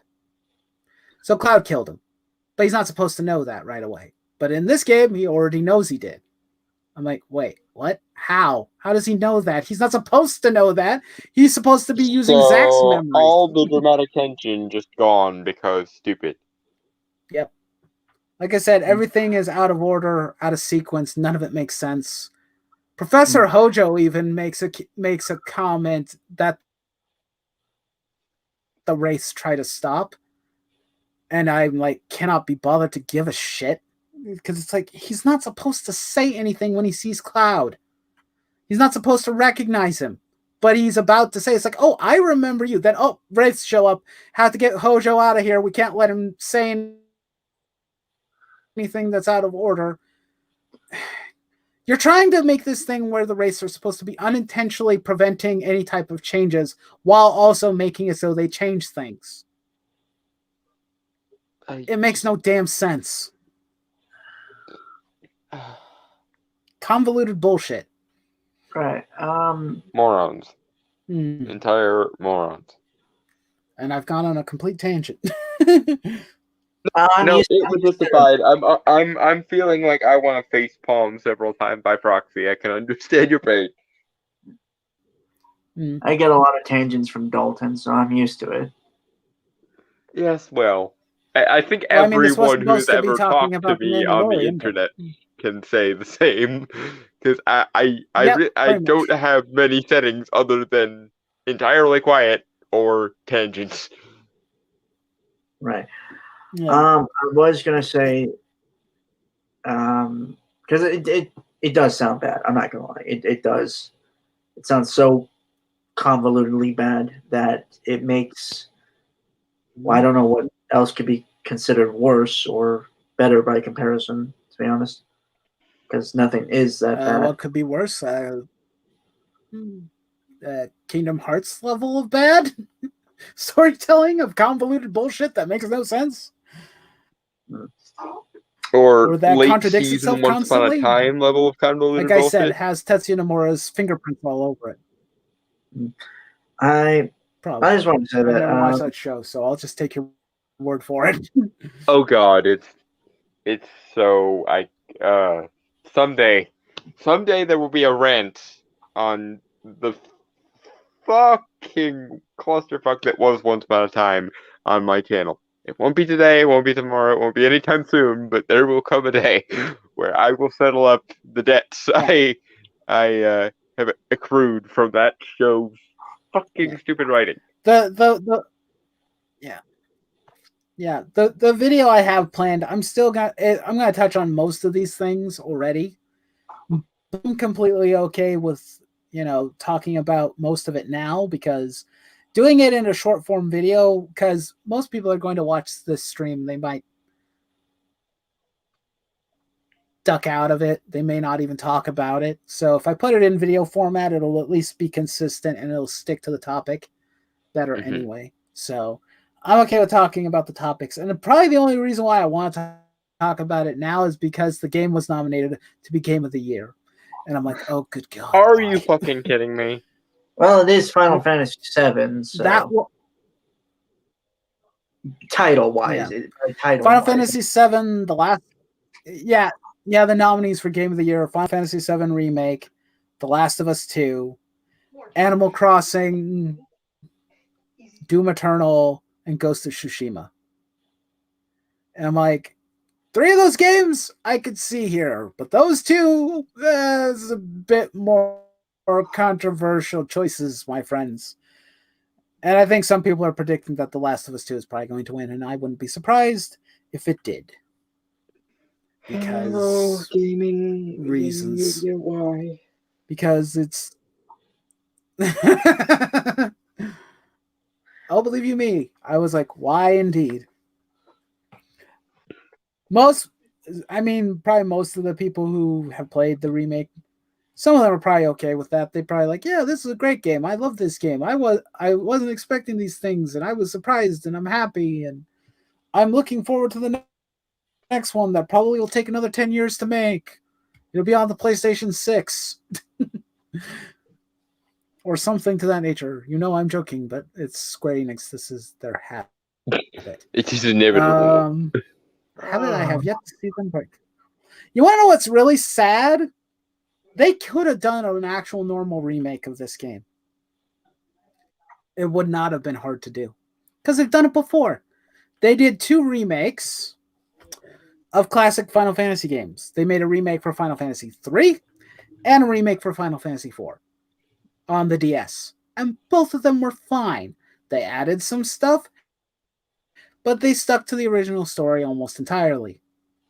They added things like a bit of voice acting in 4, some nice better cinematics, better gameplay mechanic, quality of life stuff, new 3D models of the characters, and everything was freaking good. Mm-hmm. So if you could have done that, what was preventing you from making a faithful recreation of 7? Our own greed and stupidity and thinking we're smarter than the fans. That is the honest and correct answer as far as your explanations have pointed at. Yeah. Let's see, because there's been several attempts to milk Final Fantasy VII. Like I mentioned, the Advent Children movie, which in continuity makes no damn sense. They made the video game Dirge of Cerberus for no real reason. Final Order, Crisis Core. Crisis Core, I heard, was pretty good because it tells Zack's story about how he became a soldier, which I'm okay with. It's like, hey, get a little bit of background on the dude who Cloud emulated so much. much and had so much respect for. Hey, that's cool. But oh boy. Maybe the creators are desperately trying to give Cloud a happy ending, even though he got one in the original, so to speak. But due to probably their undying love of Advent children, it's like, no, Cloud's not happy. He's not allowed to be happy. He has to be dark, broody, and emo. And everybody, because it's what the fangirls love. Oh god, the Walusha Final Fantasy What's is up? what you're telling me. Well, I was just gonna say, like, I think in terms, like, if you want a Final Fantasy remake, I mean, granted, it's not a game, but it's I'm sure everyone here knows Team 4-Star, right? Uh huh. Yeah, they did like a Final Fantasy VII Machina Bridge series. Pretty good. Yeah, they did. Yeah, I watched the whole thing.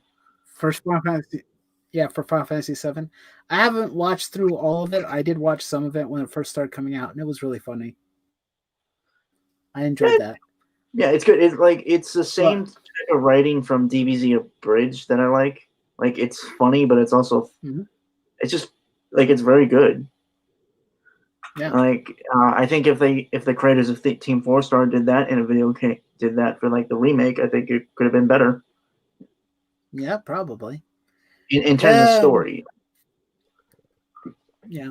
Maybe someday I should do a video discussing Advent children. But I don't know if I want to do that. I think it would be advantageous if God you did. damn it, Dalton. Just go where the puns point me. I don't know what to tell you. Puns are allowed on this channel. I may facepalm at some of them, but they're allowed. Because sometimes I'll make a bad pun. I'm not immune to a pun every once in a while. But yeah, Advent children in a lot of senses actually really messed up Cloud's character. And it was actually kind of I was happy to see the remake, and he seemed to be a more faithful recreation of the original, because a lot of people were worried, like, oh, he's going to be the brooding emo edgelord again. No, he's not, thank God, from what I played in the demo. So they got the characters right for the most part. It is that you decided to mess with the one other thing I would have really liked you not to touch, which is the story.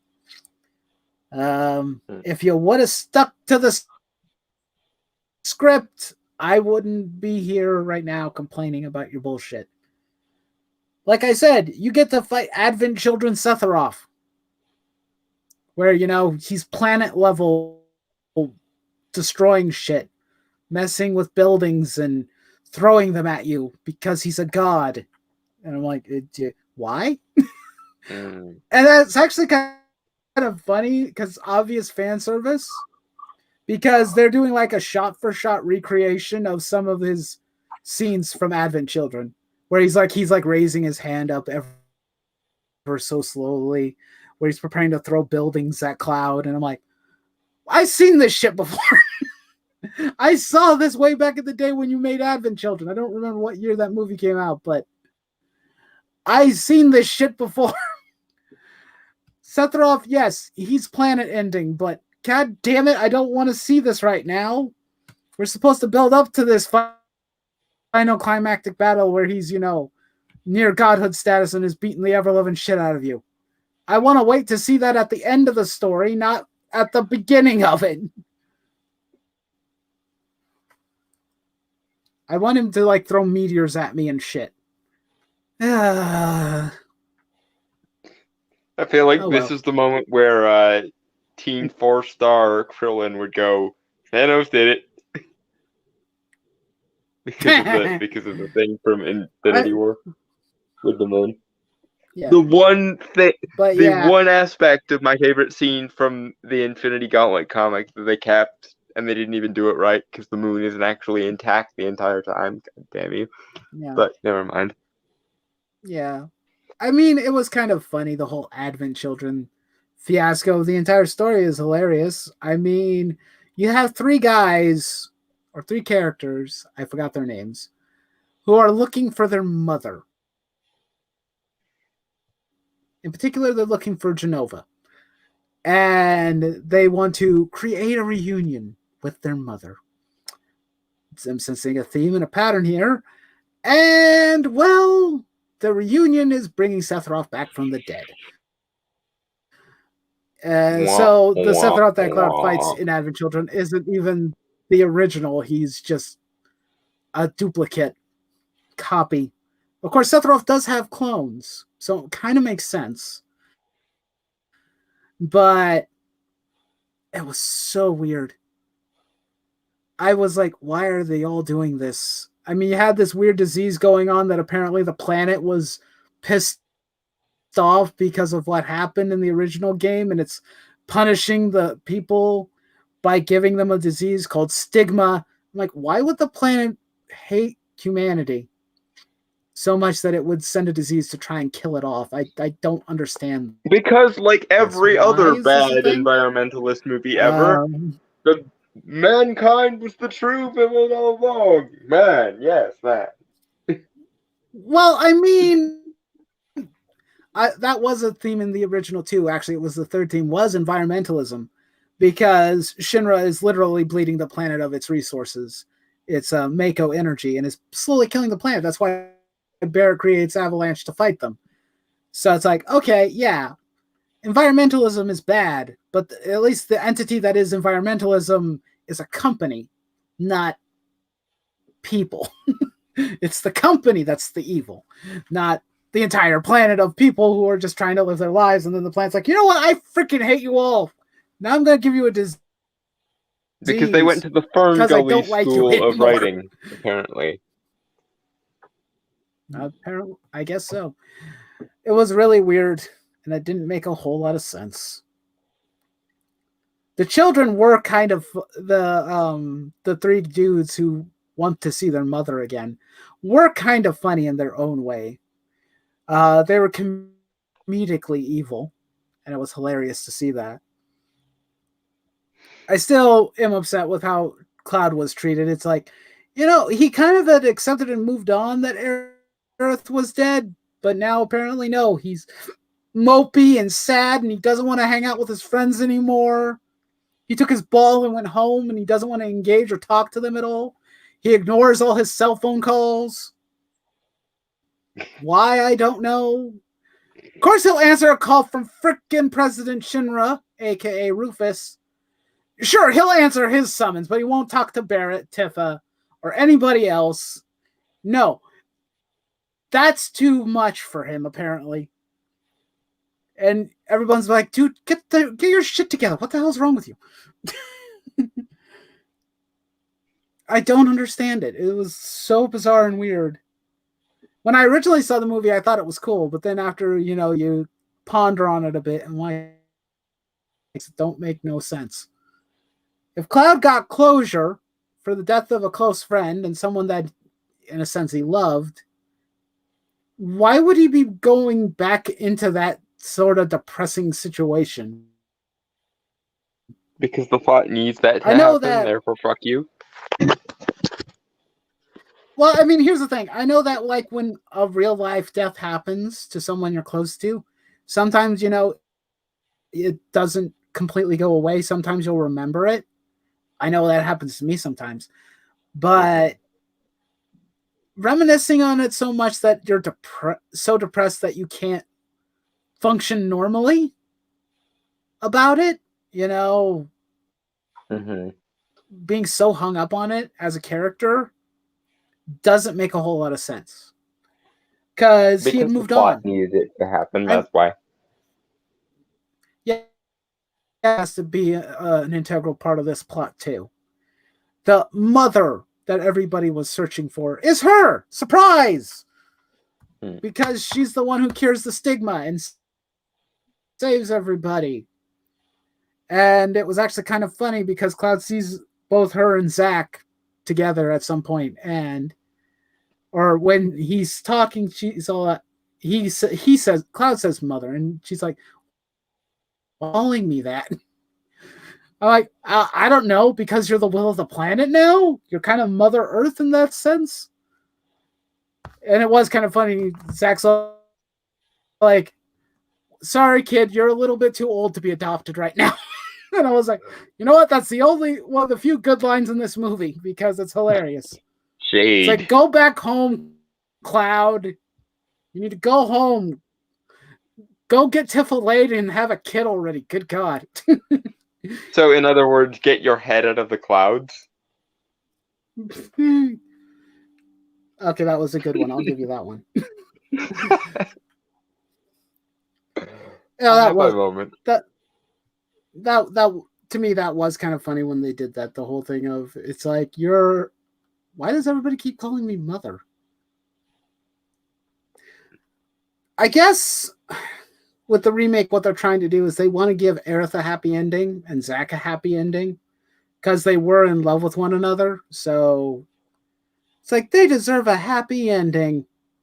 It's like, well, yes, I agree with you, but they died, so it's kind of hard to give them a happy ending when they're dead. They can have a happy ending in the afterlife, which it seems that they do get if Advent Children is any indication of that, considering it seems like Cloud is communicating with heaven in some form or fashion. So that means that they're together and happy. And apparently they're parents now. I don't know. It's weird. Maybe we will do a breakdown of that movie at some point. That might be fun. Mm-hmm. Maybe we'll do a stream about it. That might be even more fun. We'll do a stream. We'll break down all the idiocy of the movie. Maybe. I don't know.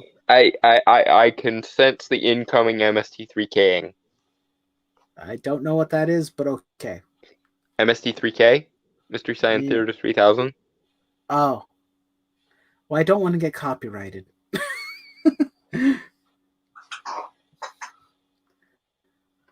But most people have already bashed Advent Children, so it'd probably be redundant to do it again.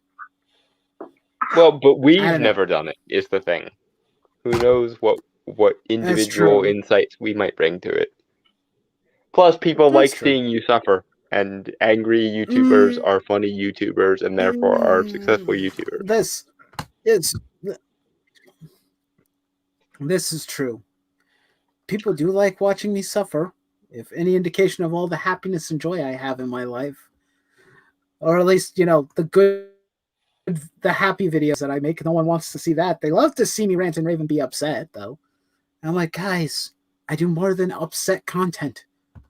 Please, go watch my other videos where I'm praising something, please. I'm begging. But YouTube is like, but we would rather you didn't. We would rather you be perpetually for the love of all that is holy and decent. If it makes you feel any better, I don't want to be perpetually suffering. If it makes you feel any better, I don't get any views because I don't make any kind of content like that. Yeah. I mean, it's fun to go back and talk about some of the really boneheaded decisions. Mm-hmm. I mean, doing the Final Fantasy 15 rant was fun. I don't regret that video in the slightest, and it is still my most popular video on this channel. So if I do one for Final Fantasy 7, who knows? Maybe that one will get me views and attention, and maybe I can finally actually break this ever-ending cycle of YouTube bleeding my subscriber count. I think that might have been the first video I ever watched of yours. I don't know. Huh? I think that Final Fantasy 7 one, and not 15 one, might have been like the first ever video I watched of yours. Maybe. It was either that or a My Hero Academia one. I can't remember. It's been a while. I don't remember what the first video I watched of Nightwolf was. I think I was actually on a stream with him before I watched any of his channel, which is kind of shameful to admit, but there it is. That's fine. That's the case with most people. They only know me because of my relationship with Englentine. For the most part, it's either my relationship with Englentine or Captain Frugal or Douglas Ernst. And those guys opposed to my actual channel itself. Yeah, if I did what everybody else was doing, where I make easy, basic bitch videos that take take like probably about 10 minutes to make, where I just get angry about everything, I'd probably be at 1,000 subs by now. Heck, I'd probably be near 10,000. But I don't like being depressed all the time. Mm-hmm. I like to think of the bright side of things. I like to actually talk about positive shit every now and then. Let's talk To be about fair, the I good think that's I'm out there. also in the board of people only know me because of other people that I'm connected to in some way. Yeah. Mm-hmm. I mean, I try and promote my other friends who don't, do any type of commentary content, who are just like gameplay channels for the most part, like Rabbit and West Town and other people. I try and promote their stuff as best I can, because it's like, hey, they're just guys having a good time. They're having fun. They're enjoying life. They're playing games that they enjoy. I do that too. It's like I play the video games I enjoy. If I decide like, hey, I'm going to play SD Gundam Cross Rays and, make pilots out of the chat and the people who I know and just watch them utterly destroy and decimate other robots, I'm going to have fun with that. I should. What was that game you were playing that had the tank in it that was really weirdly designed? Because I remember for like a couple weeks I popped in a couple of times in the chat and you were playing this one game, and I remember like 3 separate comments of mine were about how the tank design was stupid. Tank design? Oh, hold on. I know what you're talking about. Give me a sec. And then there was the like constant meet cuting between the characters. That was the other thing that I remember from that game that you were playing. Hold on a sec. What was the other? Yeah, because I remember explaining to you what a meet cute was when I mentioned it. I think. Was it this game? Can't see because I'm just worried. What game is that? Hold on. This is Valkyria Chronicles. Okay, I think that probably was it. This is the game with the tank. If you're referring to a bad tank design, are you referring to the fact that the back of the tank is vulnerable? Like there's a reactor at the back of it that shines blue. It was something about the like, yeah, there being a reactor at the back that was like a bullseye, and it was just like, wait, why? That's a very stupid design. Yeah. But otherwise, we wouldn't be able to take out the tanks in the game with foot soldiers. Or with certain foot soldiers, anyway. Mm-hmm. But yeah, that was Valkyria Chronicles 4 that I was playing, which is a very good game. Mm-hmm. It's a very fun series that I wish got more love and attention. But sadly, no. The only games that are of note is Valkyria Chronicles 1 and 4. People don't talk very much about Valkyria Chronicles 2 because it was... it was the same game. It was on the PSP, and barely anybody owned a PSP. So there's that. And Valkyria Chronicles 3 never came out stateside. Unfortunately. Sega dropped the ball on that one because it looks really interesting. I don't know very much about the story, but apparently the only way you can play it is if you have a PSP and you install a patch that has English translation on it. Mm-hmm. So it's not official. It's unofficial. I would prefer official. I mean, you guys did you re-released the first Valkyria Chronicles for PS4 and Steam. Why? And then you brought us Valkyria Chronicles 4. Why not re-release 3? At least put it on Steam. I'd be completely fine with you re-releasing 2 and 3 on Steam. So then I can finally play those games. Because I played through the original Valkyria Chronicles on this channel a long time ago. From beginning to end, and I absolutely love that game. Aside from the times when I was rage did happen on occasion, because there were some really weird bullshit things going on in the game. Mm-hmm. There were some crazy map designs and levels that ended up being a pain in the neck. But, that happens. You're not a gamer if you don't get pissed off at your game at least once. At least a few times, yeah. Once or twice. Because there's something difficult about it that you have to resolve. I think I stopped playing Call of Duty. Oh boy, I stopped playing Call of Duty because I got angry during multiplayer. Granted, I was like in my early teens, so I normally prefer. Yeah, I prefer single player games more so. It's either single player or cooperative, where players work together. When it comes to competition with others, I can be a bit of a sore loser at times, so I'm not a huge fan of playing those games all the time. Unless it's a game that I actually enjoy. Over the years, I've gotten more into wanting to play games simply for their story, so more single player, to be honest. Yeah, I haven't found any. Well, I can definitely. Yeah, I can definitely recommend you some. I can recommend JRPGs with fun stories. That I can do for you, because there's quite a few of them on the market. So, if you ever want those recommendations, right now. I was gonna mention like the one time I did get like angry enough that I wanted to throw my I wanted to throw my Xbox against the wall. Oh, yeah. And so that's kind of why I stopped playing Call of Duty. Yeah. This was also part of that big box. It's an art book. Cool. Yeah.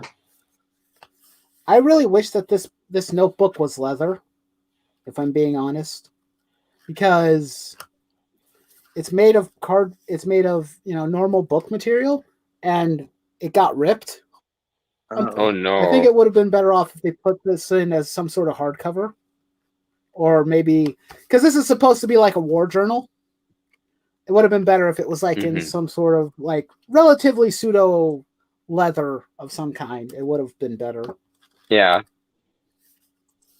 Because now I have money again, because unemployment finally hit. Hooray, money. Money good. Yes, money is good. I pre-ordered Trails of Cold Steel 4 for the Nintendo Switch because I can't get the PS4 version of the special edition, but I did pre-order the special edition for the Nintendo Switch. I'm really looking forward to cracking that open and looking at all the goodies that are inside it, because, oh boy, there's some good stuff in there. You're excited to switch things that up? Has a heart. Oh, absolutely.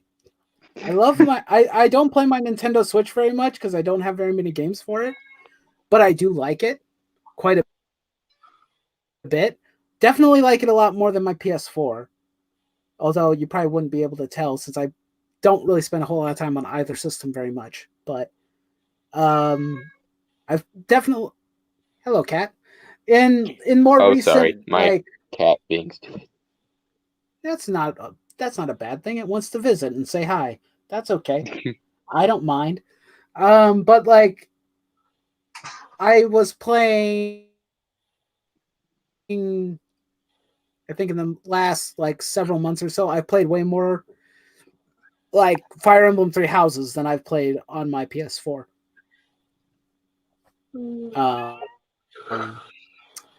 At least at this current point. I should go back and finish playing Spider-Man on PS4 because I haven't finished that yet.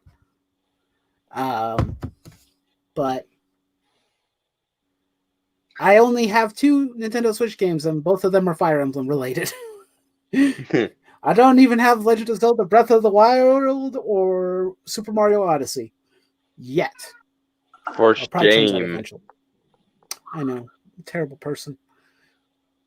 I will get those games eventually because I want to play them because they look like they'll be a lot of fun. Nintendo is the only AAA publisher right now that I trust to at least give me some sort of decent games. When it comes to everybody, they appear to be the only ones doing their jobs most of the time, which is sad. Yeah, the others are kind of hit and miss. I would say Insomniac with Spider-Man for PS4 did a good job, at least with the first release. This expansion for Miles is a bit more. Actually, the expansion for Miles isn't so much questionable as it is the fact that they re-released the original game for the PS5 and changed the character model for Peter. That I don't agree with at all, and it was stupid. Yeah, we talked about it earlier. Yeah, me and Brainstorm already talked about that, but Mm-hmm. but I have no desire or interest to buy a PlayStation 5 right now, so yeah, I'm not buying that. I didn't like the PS4 very much. It has some decent games on it, but it fell behind in my PS3. Because speaking of Japanese it's just stuff, not. Well, it's just I recently watched Alita Battle Angel for the first time. Yeah, it's not bad. You watched the original animated feature, or the movie? Are you talking about the live action movie they made? Yeah, live action. I haven't watched that. It's not bad. I haven't seen it. I'd say I've heard good things about it, but I haven't watched it. Yeah. Since I don't know very much about the source material, I can't bash it that much. However, I can bash Netflix for their adaptation for Cowboy Bebop because, oh boy, I don't think it's going to be very good. What? Oh, I was going to say, did that finally release? Can I burn it with fire yet? No, not yet. They did announce the cast, but that's all they've done so far. Okay, I remember us covering the cast. I think me and Brainstormer on our podcast. My main issue would be it's not really anything. It's more of do they get good actors? That's always my thing. I don't know. I don't know the actors personally or their history or track record. Hold on, let me check. I'm just hoping it's an actual decent adaptation instead of the live action Death Note movie, which I shall kill with fire and a Death Note because theme. Yes. Let's see. Who are the actors for Cowboy Bebop live action? I remember hearing something about Keanu Reeves wanting to do a live action movie of Cowboy Bebop because he's like a fan of it. Yeah. I think he would have been a great pick, personally. Pick him to be Spike.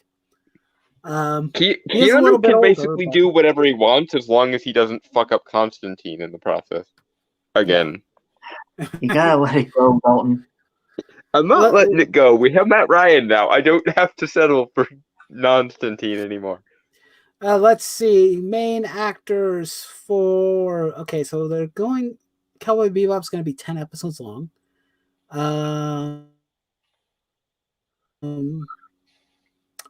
Actually, this is not the full cast. Where's the full cast? There they are. Let's see. We got John Cho as Spike. Why they picked an Asian actor, I don't really know, because I'm pretty sure that Spike is of more European descent, but whatever. I'm sure he's a perfectly serviceable choice. I think I've seen him in a few movies. So Alex Hassel is Vicious. Daniela Pinda is Faye Valentine. Elena Satine is Julia. Mustafa Shakiri is Jet. Lucy Curry is Judy. What are these names? Blessing Makagoholo? What the heck?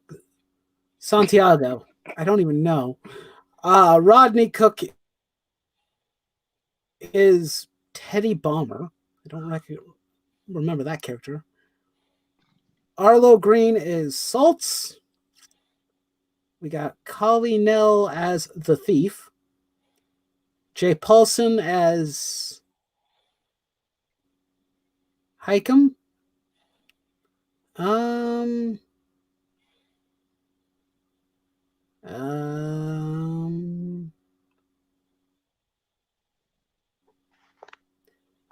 I don't know. They were talking about Netflix or somebody was making a big deal of one of the characters from Cowboy Bebop, but I'm trying to remember the character's name. It was the one who was a man, but something about something turning himself into a woman. I can't remember. I really can't remember the story because it's been so long since I watched Cowboy Bebop. But they were making a big deal about that actor being in this movie, playing a certain type of role. Yeah, Glenn. Did I see Glenn out here? No, I don't see Glenn. I think it was just recently as a character. Yeah, it was recent announcements, but I don't know. Maybe this is a good cast. Maybe it's not. It's hard to say for sure. But I don't see. What was that one character's name? The girl who was always on the computer. Ed. Ed is not here. Ed is not present as cast. Which is a darn shame because Ed's basically the comedy relief of the show. Yeah, and that Ed is the character that a lot of people remember. Like that's a lot of people's favorite like character for fan service reasons. Mm-hmm. Mm. I thought the fan service reason would be Faye, personally. But Ed is a fun character. I liked Ed. But no sign of Ed right now. I don't know, maybe they're choosing not to use Ed for this adaptation. I don't know. That would be quite the fucked up editorial decision. Wah, wah, wah. Thank you. Okay, that one was bad. That one was bad. I'm sorry. I can't give you credit for that one. That one wasn't good enough. I know. But it was there. But yeah. So you took it. I know. But yeah. Of course, live action remakes of anime is always kind of questionable to me. So I mean, good luck. I mean, between Dragon Ball Evolution reincorporating really cool action things and whatnot. Yeah, between Dragon Ball Evolution and the Netflix Death Note attempt, it just why? But Alita Battle Angel was good, and so was Detective Pikachu. So maybe they're learning slowly, but they're learning. Well, let's not also forget the English version of the Guyver from the 90s. I actually had one of those on tape. The first one was not good. Yep, I have the first movie on DVD. Mainly because it says it had Mark Hamill in it. Yeah, the poster he doesn't play the Guyver, unfortunately. Yeah. I have the second one with the guy who... It's like, he's the Guyver? No. Yeah, I have the awesome. I have the second one. I had the second one on tape, like VHS. Yeah. That had the guy who played Snake. Yeah, it was called The Guyver Dark Hero. Dark Hero. Yeah, Jinx. That's out of the two. That's actually the better movie. From it's like an R-rated. I've never gotten to see it, but from what I've heard, it's actually better.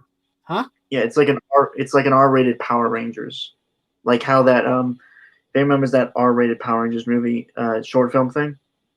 Yeah, I think that's what Power Rangers. That's kind of what Guyver has always been. Guyver is the transforming hero genre. I guess you could call them the Henshin style hero, but very dark, very bloody, and very, very scary. It is not. It's not safe for work. Kamen Rider, basically. Yeah, kind of like what the original idea for Kamen Rider was, but ended up making it more kid friendly. Because the original Kamen Rider concept was a character by the name of Skullman, and he lived in it was a short manga series that the original creator of Kamen Rider did, and he was like killing dudes and dark, twisted, messed up shit. But out of that, we got Kamen Rider, which was at least slightly toned down in comparison. I actually looked into the Guyver lore, which is actually pretty awesome. Mm-hmm. I agree with you. Yeah. It's like a 1-hour video from this YouTuber. I liked the 2013. Yeah, go ahead. Sorry. Well, it's just, there's a 1-hour video talking about the entire Guyver lore from this YouTuber called Acid Glow.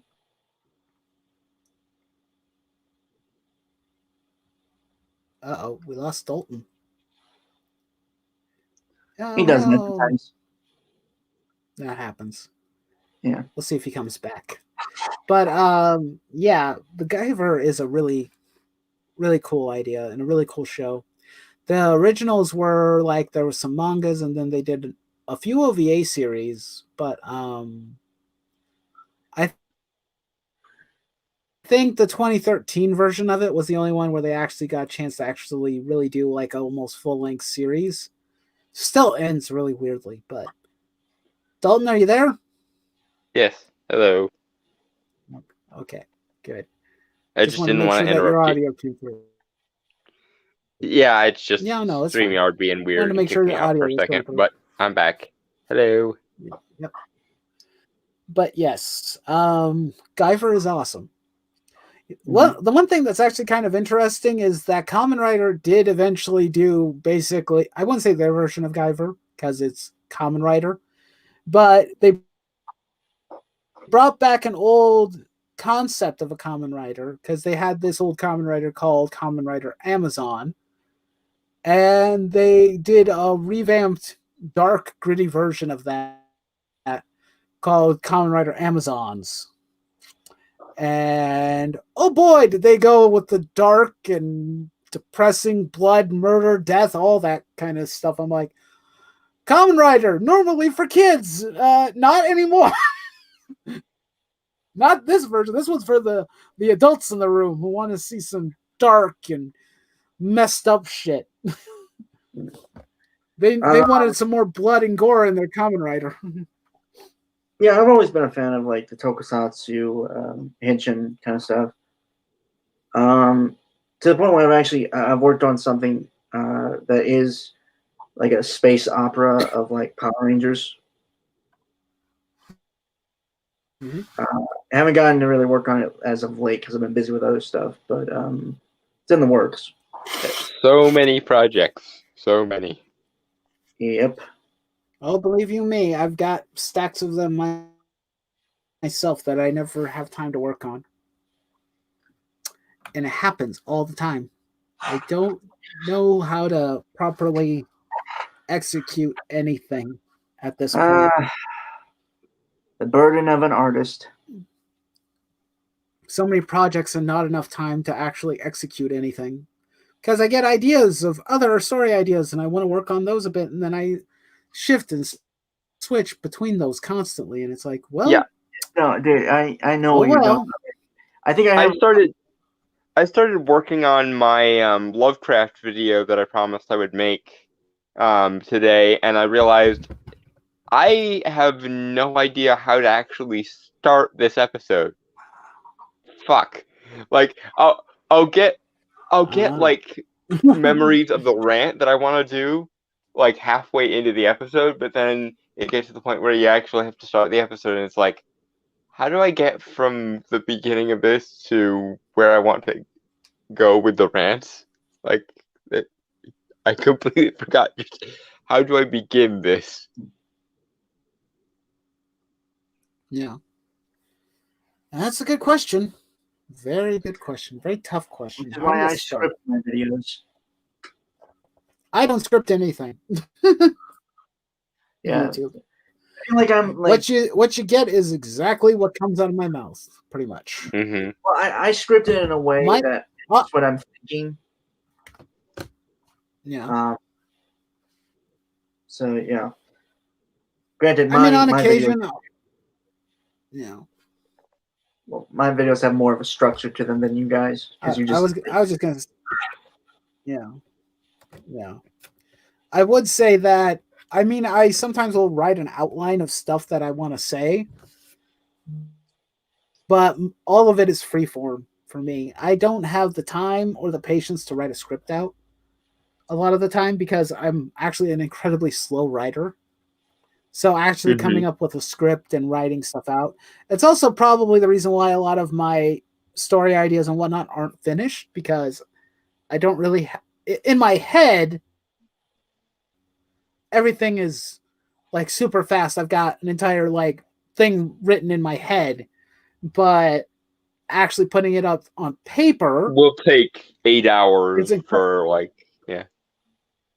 Yeah, it can take a much longer stretch of yeah. time.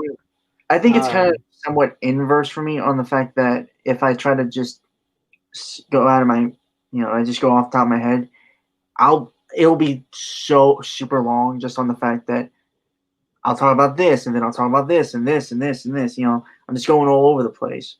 So that's why I have scripts, so it keeps me like centered. And now for something completely different, basically. Yeah. Monty Python meme. Yep. Mm-hmm. When we talking well, about you know what, guys? I think we were talking about the Mandalorian. We've just been talking about random shit now for an hour. Okay. I think we covered most of what I wanted to talk about with the Mandalorian anyway. It's a good show. Yeah, no, it is. Anyone hear about that boob armor thing that happened like last week? The whole Twitter thing? Yeah, I heard about it. Anita Sarkeesian desperately trying to find a way to get attention because she's so irrelevant. It was Anita who did that? Now everything makes sense. Although you got some good art from Deputy Rust, who created a character, Tomboy Mandalorian. Yeah. I saw that. Apparently that controversy happened right around the same time as the child eating eggs controversy happened. Yeah, Baby Yoda was eating like frog eggs. Yep. Space caviar. Yeah. Yep. Caviar. Yep. Mando tried to tell him not to. He said, "No, don't do that." Still did it. I was afraid when they actually had the little tadpole actually hatch. I'm like, "Oh no, is it gonna eat the tadpole now?" I was like, "Oh no, it shouldn't be here." And you also, Mandalorian, you shouldn't have left the child with the frog people. That was a terrible idea. Why'd you do that? Yeah. Oh well. Anyway, that was not funny. But yeah, the blue armor thing, I'm like, oh my gosh, really? We're gonna go through this. Anita. Well, hey, my Anita, darling, congratulations. You got your 15 minutes of fame. I thought you didn't want the internet harassing you, Anita. Wasn't that the whole point of all the anti-Gamergate shit? Suddenly, when the attention goes the fuck away, you miss it. Now, don't you, Anita? Yep. Yeah, sorry, my own personal vindictive satisfaction. Yeah, I mean, she got her attention. She got what she wanted. A bunch of random videos of people bitching about her stupidity. She got what she wanted. Yeah. Congratulations, I guess. Yeah, she's but she's she's never gonna get back to like 2014, 2015 Gamergate levels of attention. She's forever going to be chasing that dragon of attention forever again. Yeah. It's forevermore. Of course, it's the problem. The problem is it's a two-way street. The people will also give her the attention that she so desperately wants because they need content. So, yeah. I haven't seen anyone pay any attention to her for a long time. Cycle. Yeah. Like Sargon, I think, did a pity video for her on his secondary channel a couple years ago, but that's the last I've ever seen anyone pay attention to her. Yeah, I mean, I think she got attention a few months, about maybe 6, 7 months ago. I can't remember about what, but I think it it's was not, like so. Actually, I don't know. Like, I think it was like I she don't remember. was.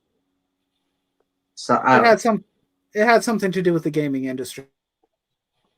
I remember That's all I Brianna Wu remember. tried to run Um, for Congress, but I don't remember what she ran for, and I don't know if she was successful or not. let's hope and pray she wasn't. Unfortunately, Um, Zoe Quinn, it, of the like trifecta of Gamergate literally who's, Zoe Quinn is the one who just won't go the fuck away because the industries of various things see her as like a martyr, so they keep giving her work because, oh, you saintly victim of Gamergate, derp thing. And then we get things like Goddess Mode and yep, you poor whatever else child. the fuck she manages to conjure up Yep. to ruin everyone's life. Yeah. Yeah, I mean, I don't know why you would complain about the armor that the Mandalorians are wearing. They tailor it after their own personalities. After all, they get to choose what their armor looks like. Well, that So, that I mean, explains it. if we're talking about And characters and agency, yeah, Anita gets triggered every time a female character actually displays agency. Is the thing. mm-hmm. If a character actually demonstrates some kind of agency, then she has nothing to complain about, and that in and of itself is the greatest sin of all. I can't morally prostrate over this. How am I supposed to like this if I can't morally prostrate over it? Basically. Yeah, it's funny to a And point, I guess. It's a sad, pathetic cry for attention. She clearly wasn't hugged enough as a child, which is kind of sad. now I'm But just depressed. well, yeah, I can Well, understand. But that's kind of what a lot of she'll just have to console herself while lying on a giant pile of other people's money that she pilfered from them. I mean, yeah, that's the case with a lot of people online. They're just looking for attention, but for all the wrong reasons most of the time, because they're just trying to make something of themselves because it's the easiest way to get attention. Well, I mean, If you weren't loved enough as a child, it's an entertainment medium. I mean, I guess. everyone here on Yeah, some level wants that big, that video that blows up, and then all of a attention. sudden you have 1 million subscribers or whatever. Yeah, Everyone secretly, I think, who fries their hand at the YouTubes longs for that day where they'll just yeah. release a Even video, me, go to it's bed, like and then wake up I and would it'll have like a to be million able. hits. Yeah, I mean, I would like that definitely. I'd like it so that I would never have to work a normal job and I could just sit down and edit and make videos and content all the time. I'd love that, but Um, I mean, even I can admit to that. I would It's like kind of like attention, acting. but Everyone who goes I would into the like field it. of acting wants to be noticed because otherwise, why would you become Yeah, a thing that requires being on stage all the fucking time or being on yeah, screen or whatever? I'm yeah. meh. I'm meh to it, honestly. It's more just some a fun side thing for me. I mean, I'm glad because I get to have friends like you and Dalton, obviously. Um, Mainly, Yeah. my kind of way to get into fame is more like being a writer or a director or something. I realize, Well, but that's the same kind of impulse that Nightwolf and I are talking about, though. It's the wanting wanting to make a lasting impact on the world, and I don't think there's anything wrong with that. It's just a matter of what are you what is your impact on the world, and is that impact justified, or did you basically conjure it out of nowhere, like Yeah, Anith for like Sarkeesian, Zoe Quinn, and Brianna Wu? yeah. It's how you make it's how you what kind of um impact you make that matters to me more so than anything. because I would like it if I got the types of subs and attention that others do, but I'd like it You want to get there your own way in a have way a that you can still positive keep your influence. head held high at the end of it. Yeah. I'd like it to at least be made through. Sure, I'm cynical at times, but I'm not always cynical. I don't hate everything. I don't make rage clickbait bullshit articles every waking moment of the day to try and get views and attention, because that's short-lived. That's short term. Yeah, certain vectors of fan outrage culture should take note of this. Yeah. Oh. It's like, if I was angry all the time, if I was like that 24/7, because for a while on this channel I was pretty negative, but if I was like that, I couldn't sit down and watch something like The Mandalorian and enjoy it, because I'd have to find reasons to hate it. Oh, dude, that's like, actually just funny. flat out. Yeah. I would have to. No, I'm sorry. It's just like, I was just gonna say, like, it's funny you bring up that, because I think there are some people like that who get mad at the smallest of things at The Mandalorian. Like, I was browsing Twitter earlier today because I was bored, and someone like just posted this picture, like this still frame from like the episode that just came out, and like, like how in the first season there were like small problems, like there's a boom mic a little bit in the shot and stuff. There was a crew member in one of the shots, like for a brief second, apparently. It's just like, and just like it's like, you're calling it out. Like, it's okay, fine. Doesn't really take away from the show itself. Like, if it's a major problem, obviously. Yeah. Like, that's. Yeah. I have to admit, for a while, I didn't want to discuss Star Wars on this channel, because after the disappointment that was The Last Jedi, and basically seeing what the fan base split and divided and became, I was like, this is not a fandom I want to really be that involved with right now, because I understand the frustration. I understand the dislike of this sequel trilogy. I understand it. I'm normally 100% on board with most of you guys about how shit it is. Don't get me wrong there, but I don't want to end up being so... I basically... one-dimensional and myopic. Yeah. Well, I was remembering there was a video done by The Real Comic Book Gamer. I think his name is Dylan. I watched his channel for a long time. He did a video talking about the Star Wars fan base, and he broke it down very simply and pretty much exactly how I view the fan base right now. You've got people who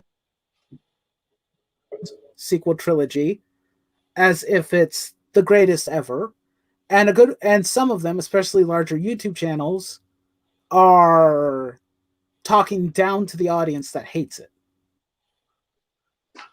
Antagonistic against the fact that the movies aren't perfect and that they have glaring flaws that a lot of fans genuinely do not like. Yeah. How dare you actually insist on meritocracy and a consistent set of themes? How dare you? Yeah. And he used the example, the two most polarizing choices of individuals that do this. He chose Hello Guido as his example of people talking down to the portion of the audience who did not like The Last Jedi, who do not like the sequel trilogy. And on the opposite side, he chose Geeks and Gamers for being the same level of discontent and frustration that the fan base. I seriously can't watch more than 3 of Geeks and Gamers videos in a row. And a lot of people have told me that what he does, his essentially hick redneck thing he does, is very much for the camera. And I'm just like, why would you bother then? If that's not your if that's not your organic reaction, then why would you put? I don't understand, and maybe it's just me because I'm weird and I don't really understand the idea of putting on a character. Like most of what you get is me or some slightly, more comedic version of me in anything that I do. Like I'm the same online as I am offline, pretty much. But Yep. I just of all the airs you could put on and all of the characters you could fulfill, why this often ill-informed redneck hick shtick? I don't get it. Yeah, that the issue was or what he was saying was basically how I view, in a sense, the fandom menace of them constantly berating everything. They're not interested in discussion. They're not interested in potentially good Star Wars to come out. The fact that, oh, hey, maybe Disney, as the greedy, money-loving company that they are, realize, oh shit, we're alienating and pissing off the fan base. Maybe we should try and right the ship a bit and try and give them something they actually want. Like the Mandalorian or Here, have the Star Mandalorian and Wars have Clone Rogue Wars. One, basically. Yeah. Have Rogue One. Have Star Wars: The Clone Wars continuation that never happened, and now you get it officially, and things of that nature. Some of the comic books have turned out pretty well, from what I've heard. There are good things to enjoy, like the Star Wars Lego sets that come out. Most of those are pretty solid sets that actually look really good, and I would pay money for most of them. Not all of them, but a good portion of them I would buy. Trying to find something that is hopeful, something that's positive. I mean, we talked about Final Fantasy VII's remake. I'm not optimistic about its future, but hey, if there are people out there that like it, go on and like it. I'm not going to trash you for it, at least not to that extent. I may joke at your expense for being that easily deceived and that wanting to create fan theories and whatnot, because trust me, you're going to have plenty of years to wait, because that's how you're going to stretch out this content where you're making videos talking about the remake. The only thing you're going to be able to do is make theory videos of what might happen,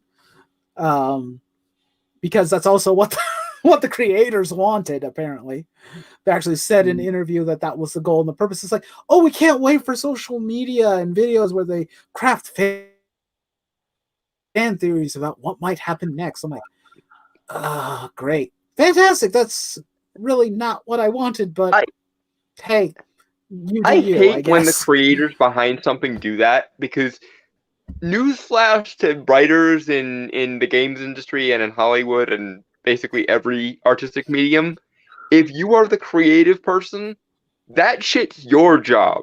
Like, you're supposed to know your own world well enough to have your own theories and institute them.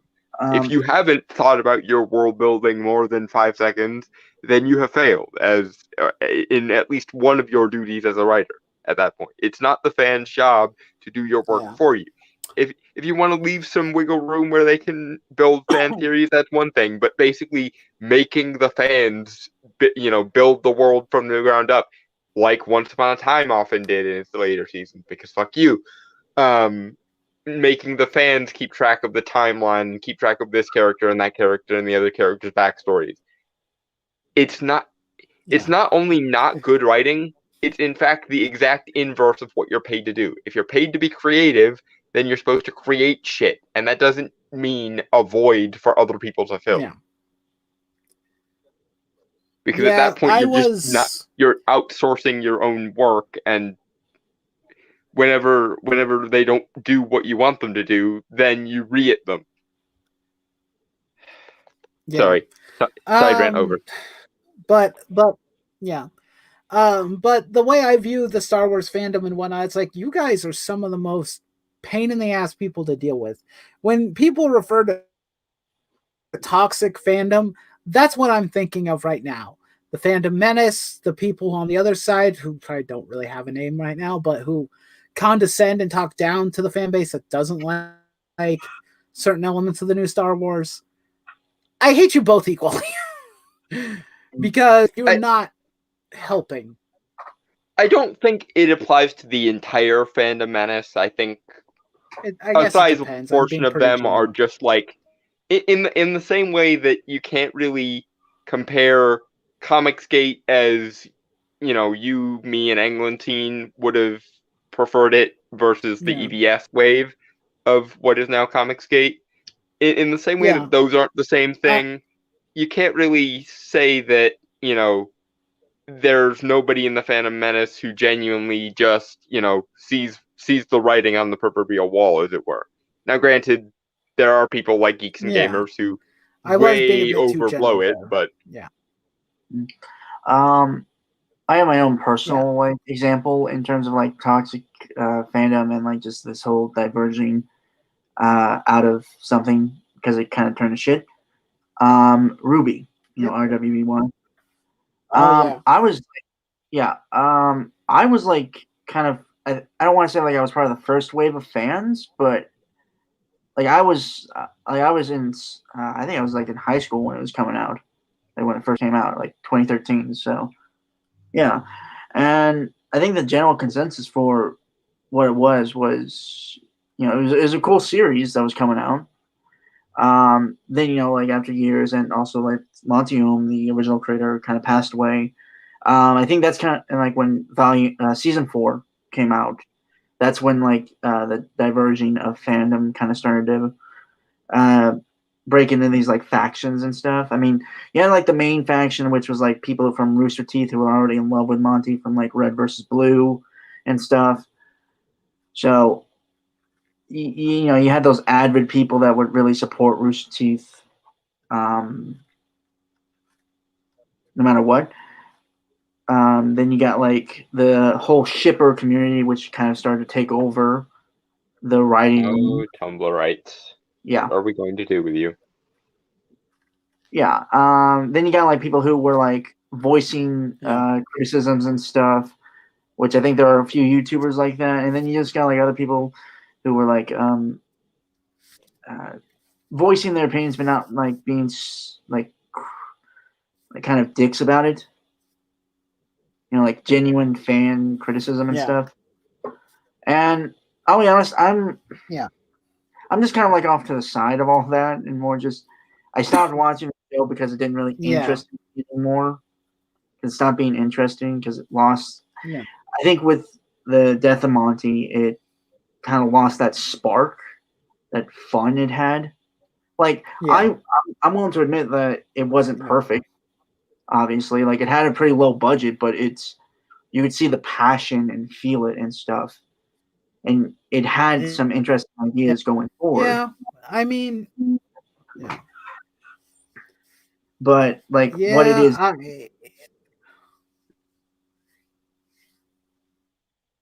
ahead, Nightwolf.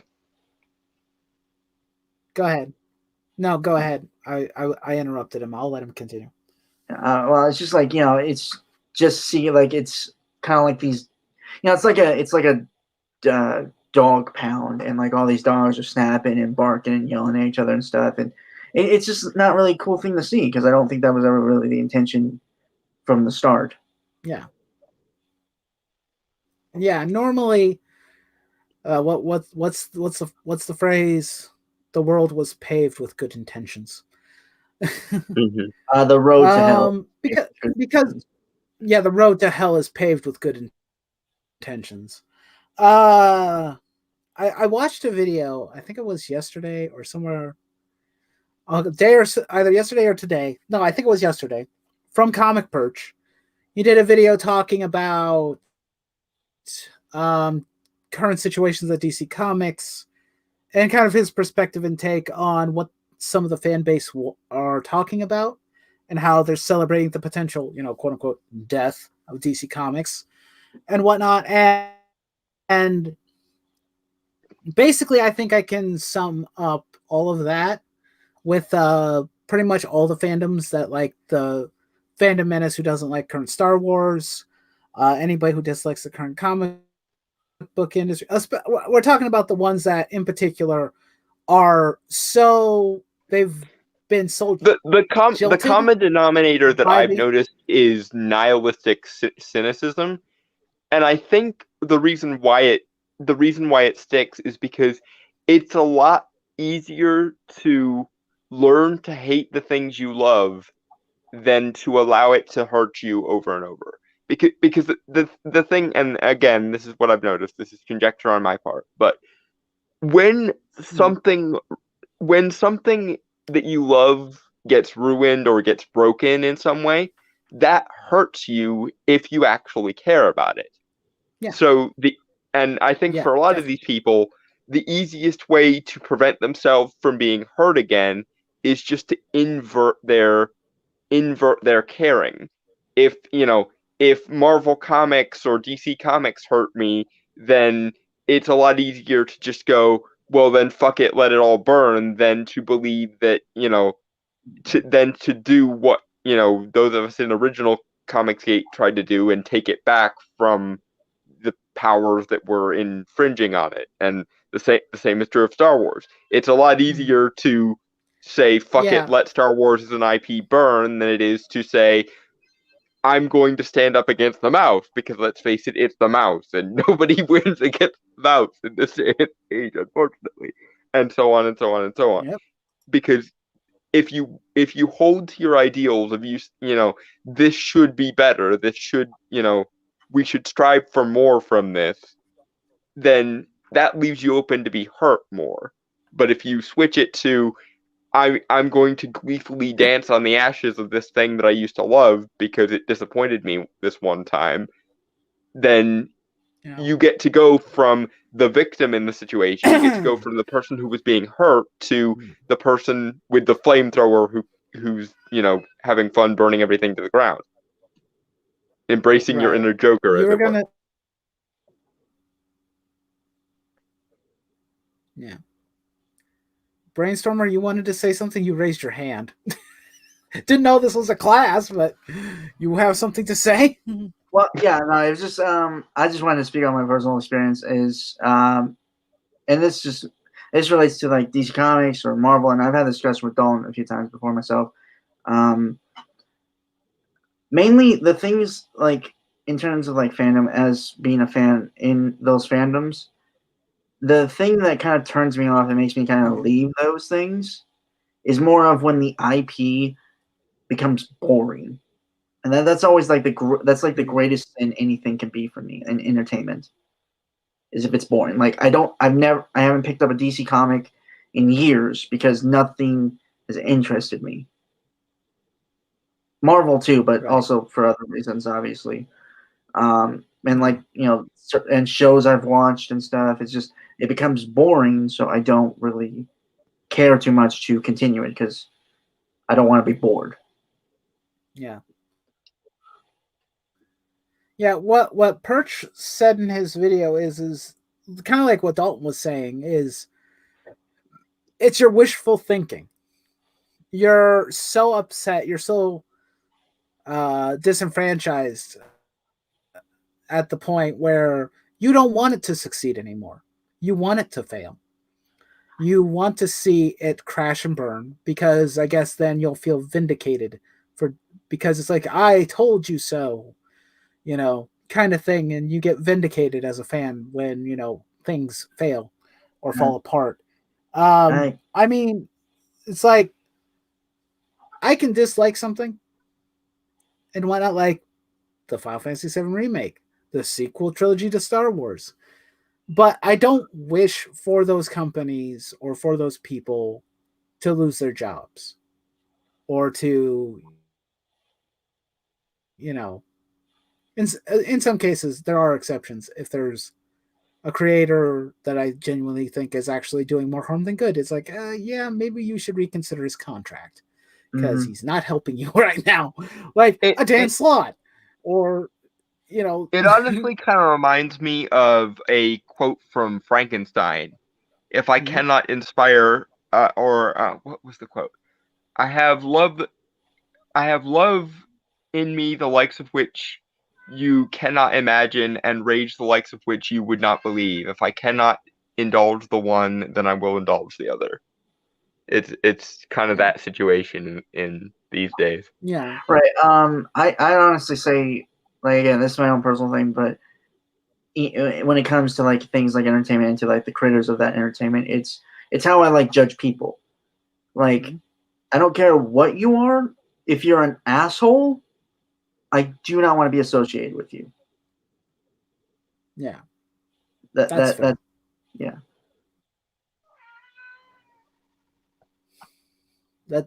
That's definitely fair. There are certain creators out there that, do not help situations. They actually make things worse. Oh, and yeah. it becomes a nightmare. And you would think at some point your PR department would help straighten things out, maybe stop them from saying or doing stupid shit that pisses off so many people. That's Because the thing, that though. is potential. It wouldn't matter to me if it didn't impact all the IPs that I like. Like I've always been of the opinion that no matter what you believe, whether it's crazy, stupid, malevolent, whatever, as long as it doesn't impact, in the case of comics, what's on the page, or in the case of the movies, what's on screen, I don't care. But the problem is people never, in this day and age, leave their personal effects out of things. It's always, this is a means to the end, and not only that, but this is a means to my end. And if you have a problem with that, then you hate me, or you hate my morality, therefore derp. And it's just like, no. Like, Steve Ditko was a Randian objectivist back in the day. But not every character he made was a Randian objectivist. Some of them could be seen like that, but not all of them. But apparently my cat also wants to give her 2 cents. And so on and so on. Like, I don't care as long as it doesn't show up on the page or the screen or whatever medium you're working in. But they never let up. It always has to be art as a means to an end rather than an end in itself. And that's the shit that I want to deal with. I don't really care about the people necessarily as I care about the illogical bullshit that is crippling art as an entity unto itself. Because if it didn't impact the quality of the storytelling or the quality of the art, I wouldn't care. But unfortunately, it is, and it seems to be the main reason why everything sucks now, is because somebody had to go and be like, this is great, but it would be better if it served my agenda, and therefore my morality. And if you have a problem with it, you're immoral. That's where I draw the line. It's like, if you come to work and you do your job, then I don't have a problem with you. The moment your job becomes subservient to your morality, get the fuck out. And that's on either side, frankly. Yeah, there's definitely some. What was I thinking? Like certain creators and whatnot will use their past experiences, or maybe even some of the ideas of their morality and their storytelling, and that's fine. Like, here's a good example. Yoshiyuki Tomino, who did Gundam, he lived in pre-World War II Japan.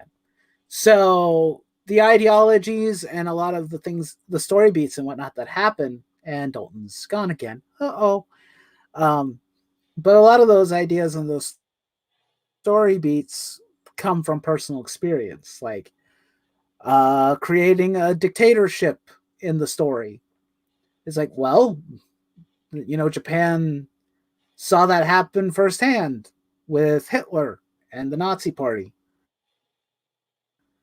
And probably in some extent, even their own government and Russia, So Xeon was created to basically facilitate something that he had experienced in some form or fashion. Yeah, no, I agree. I think they made, and then of course also other ideas and thoughts. Don can also attest to this. That when I talk to him about my stories, because I talk to him about my stories a lot, he often says that I draw a lot of inspiration from my life, and he's not entirely wrong. And like viewpoints that I have and stuff, but my obvious thing is, I think the obvious thing is when the morals or ideas of that person overtake the story instead of flowing through the story is the issue. Yeah, that was probably what I was going to get to at some point in my random tangent. Because it's art fine if is, you want to implement ideas. Mm-hmm. Yeah. When the art is a means rather than an end is always how I say it, because the art should be an end in itself and the characters should be an end in themselves, but apparently not now. Yeah, not anymore. Can't have it that way. Characters have to, serve their creator more so now than they probably ever have in the past. Mm-hmm. Serve their agenda and their personal beliefs and their personal biases, and if not I a had, good thing. Definitely not a good thing. If I had a beer, I'd probably drink to that. Hush, cat. Sheesh. Hello, Kitty. Would you like to talk and say a few words for the audience? What's the cat's name, Don? I know. Okay. Yeah.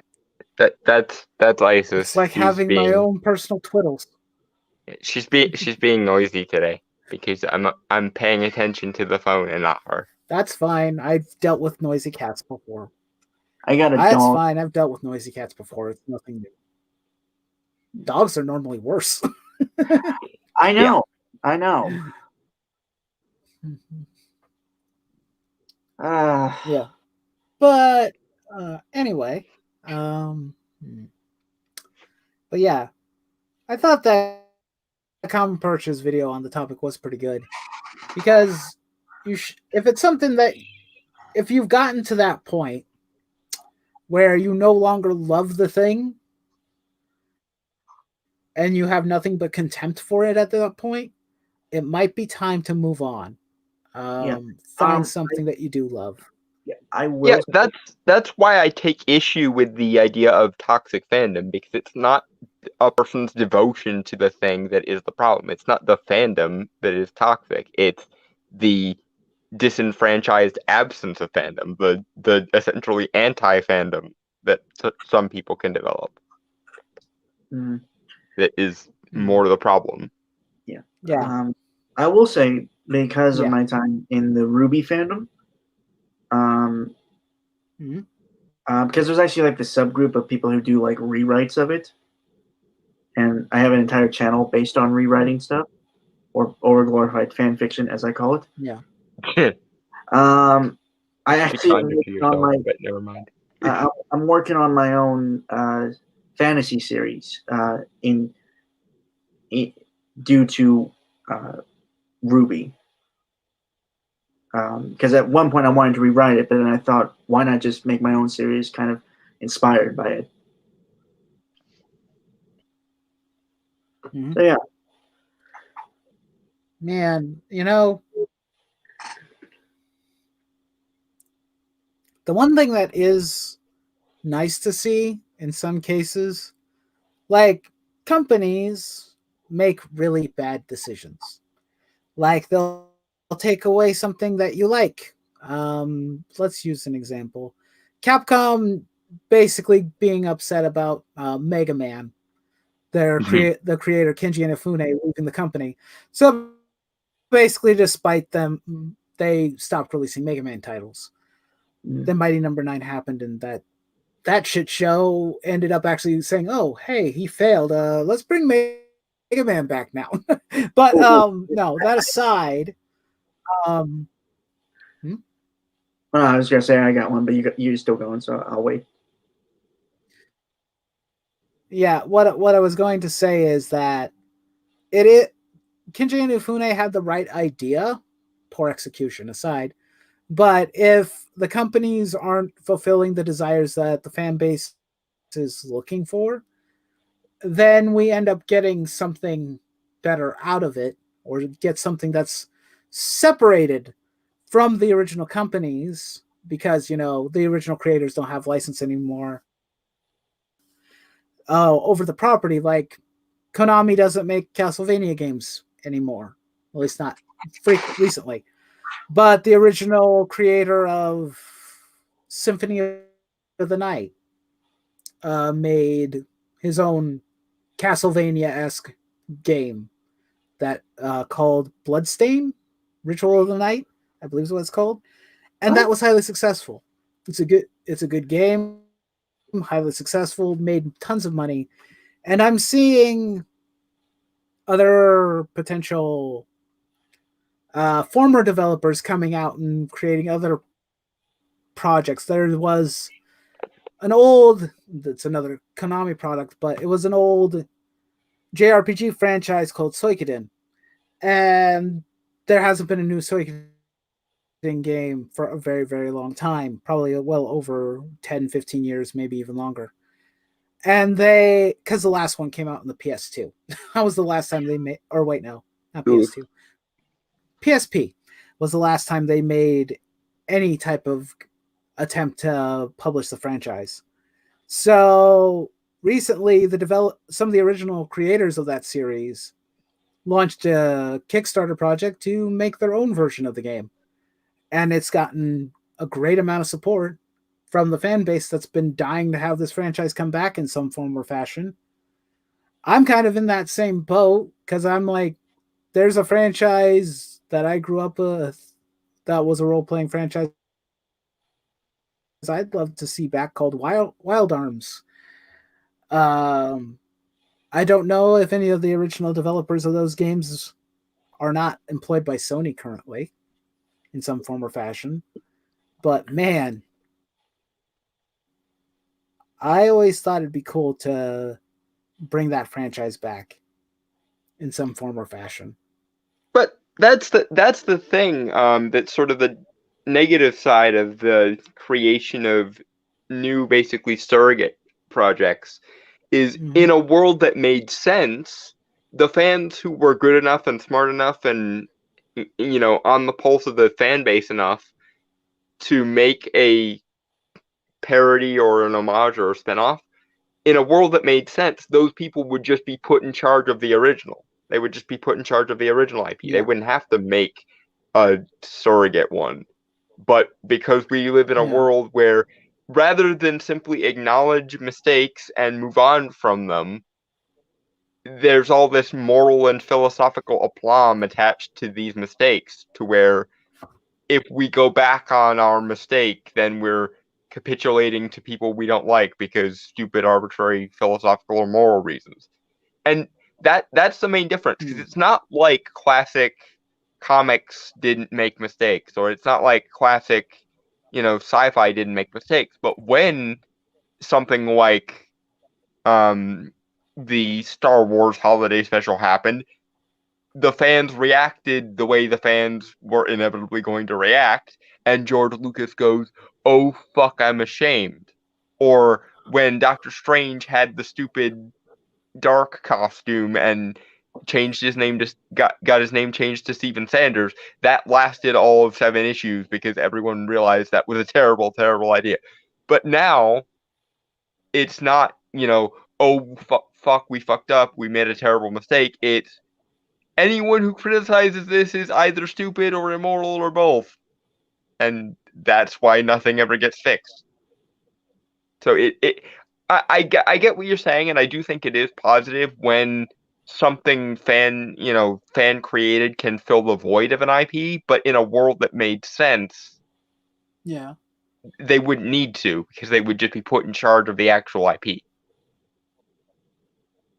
Because the people who care about a thing would be the people in charge of the thing, not the people wanting to willfully destroy everything they get their hands on for philosophical reasons.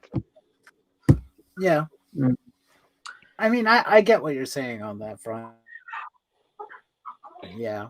It'd be nice if the it goes back to something come back. Yeah. It goes back to something that I mentioned, I think, on my second stream ever that I was on YouTube. I was on England's channel, and we were talking to B. Claymore, and he could not for the life of him understand why I didn't want to make another version of Doctor Strange or another version of one of my favorite characters. And I said, because I know deep down in my heart that anything I do make is just going to be a less effective ripoff of that character. And I don't want to do that. I want to see my characters that I love, that I have a connection to, that has existed for, 50, 60 odd years. I want to see that character do well, and I want to be able to appreciate that character again. I don't want to have to build something new from the ground up that's never going to reach the heights of the original. I want to just see the original thing do well. It's a shame we live in a world where I can't have that ever, apparently. Otherwise, I'm a bad person. Yeah. I mean, as somebody who takes a lot of heavy inspiration from the things that I enjoyed from my childhood, I'm okay with, building something akin to something that you loved from the ground up, if you have the talent and ability to do so. I don't know if I think I've mentioned this in streams before, but when I was I think it was my junior year in high school, I was in creative writing as one of my chosen choices of classes that I could take. Yeah. I chose creative writing. Yeah. The selectives that I could take, creative writing was one of them. And I wanted to do that because I was kind of curious to see what the class would be like. And I like creating things. I like art. So maybe I could learn something about writing and whatnot. Don't remember very much about most of the curriculum in the class because, well, it's been a long time. But the one thing I do remember doing was the final project that we were allowed to do for the creative writing class was we could write whatever story or whatever type of writing we wanted. We had free reign to do whatever we wanted. There was no limitations, probably within reason. Teacher, let's see. Like you could write a poem. You could write, personal life story. You could write whatever you wanted. You were free to write whatever.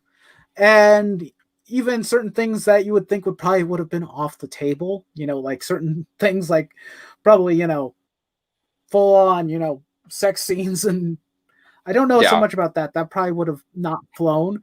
But he even said, even cursing was allowed in your story. If you wanted to, have characters say curse words and whatnot, that's okay. You can do that. I don't know if he really had very many restrictions to what we could and couldn't write. And at the time, I was a massive, huge fan of Trigun at the time, which is a sci-fi western. I'm like, I want to write a sci-fi western, taking a lot of heavy inspiration from Trigun. I wrote that story for so long. It was probably the first time I was highly motivated to write a story at all.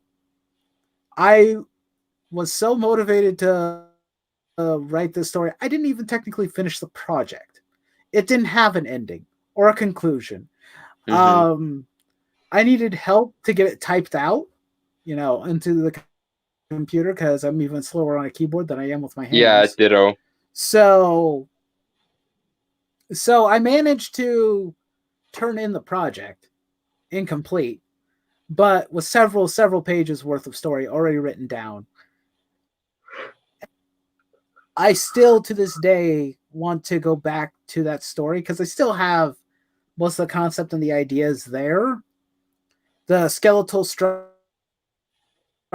is kind of still standing there, and it's like, because it was heavily inspired not only just by Trigun, but things like Wild Arms, because I like science fiction and I like westerns. So if I could write a decent story for both ideas, sci-fi western.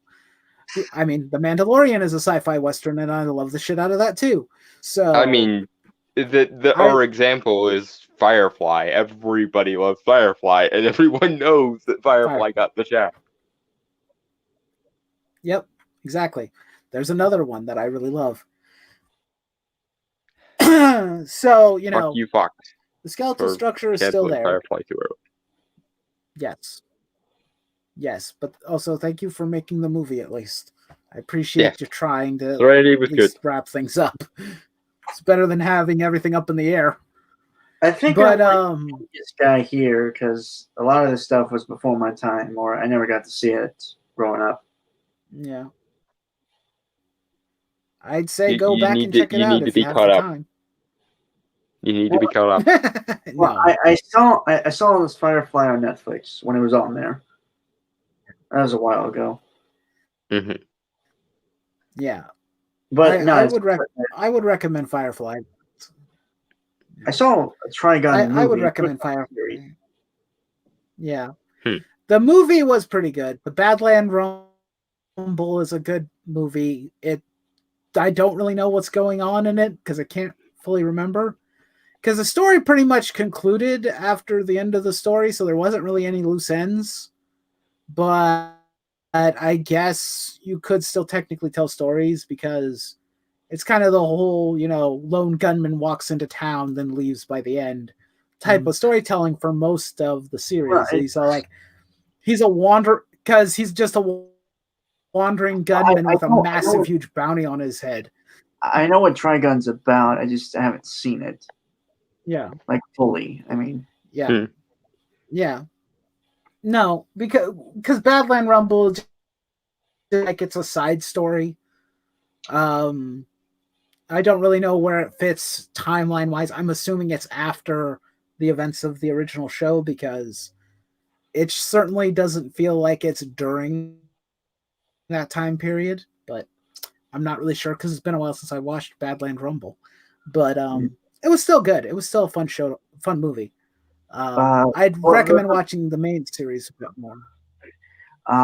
The reason why I brought up the age thing is because you said that you had in your school you say high school or junior high? Junior year of high school. Okay, so we didn't have that. It was high school. Yeah, so we didn't have that for an elective. Like I don't remember there being a creative writing class. To be honest, a lot of electives we didn't exactly have. Yeah. Yeah, creativity is kind of not the one education. Yeah. Yeah, most of the most of the money for the school that I went to was pretty much funneled into the sports side of things for the most part. Yeah. Any of the art classes and whatnot had to work with bare minimum equipment. Yeah. When I was in high school, this is a small town, so yeah. My school as well served like 3 separate small towns that are too small to have a school of their own. But when I was in high school, my creative writing class was also grouped with a mythology class, which I loved because, me being the folklore and mythology geek that I am, that was just sort of perfect. And when we got to do our end of year short story or creative writing thing, I decided to write an alternate backstory for Gandalf. Because for those of you that don't know Tolkien's lore very well, in Tolkien's lore, the wizards are essentially the equivalent of like archangels. And I hated that because my thinking is magic should always be a skill, at least in some regard. So what I did was I decided to combine Tolkien's lore with Arthurian legend. And I had Gandalf's teacher be Merlin. It probably, in the grand scheme of things, made no sense, but that was my big creative writing end of year project, and I didn't finish that one either. That's why I was thinking about this as you were describing yours, and I'm like, damn, I guess that happened to me too. Fuck. Wait, am I the only one that lives in a city? Yes. At least in this stream. I live.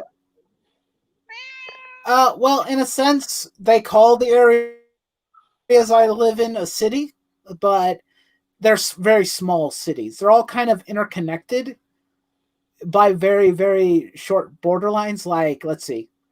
I live in a city called Astoria right now, here in Oregon, and it's literally right across the river is the next city over, which is the city of Warrenton, which was where I grew up most of my life.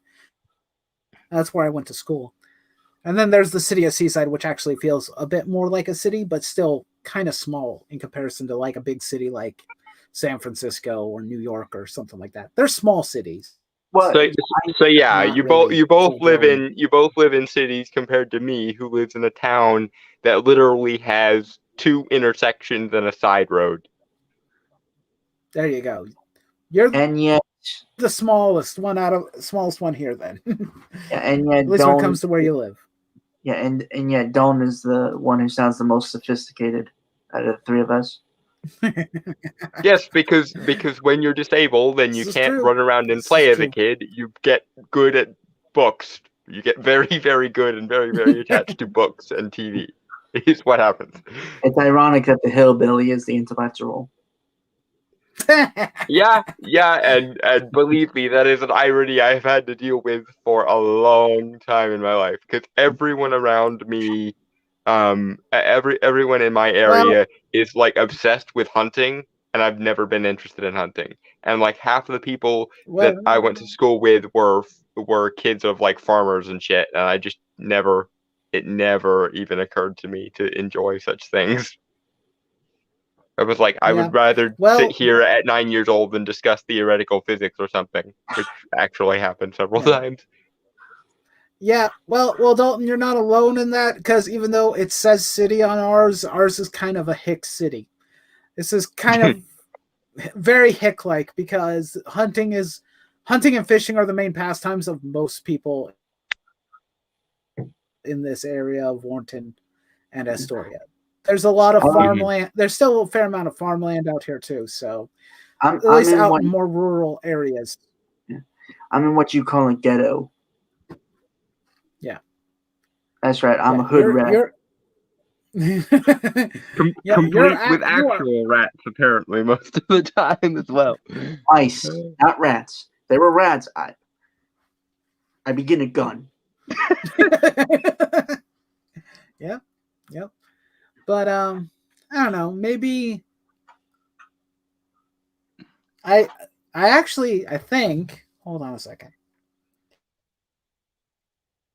About this story that I did in creative writing, I believe I started working on restructuring it.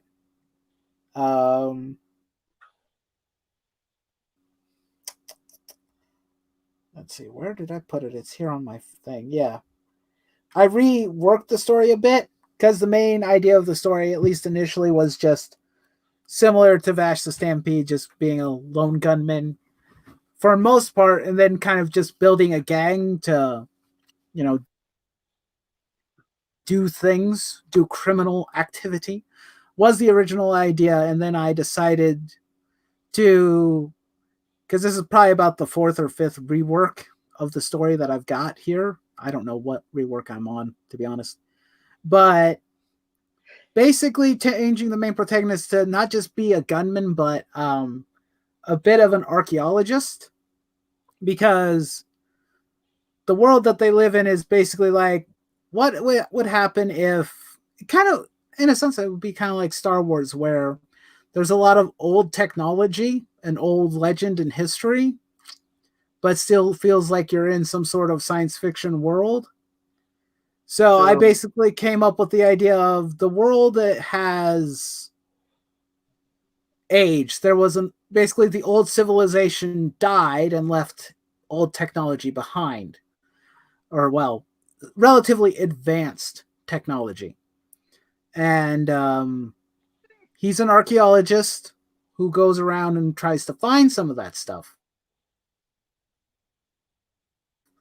Because a lot of the cities still run on the same type of power structure that they worked in the past before everything basically blew up and died, or before, when the old civilization went away due to a war or conflict. I haven't really decided.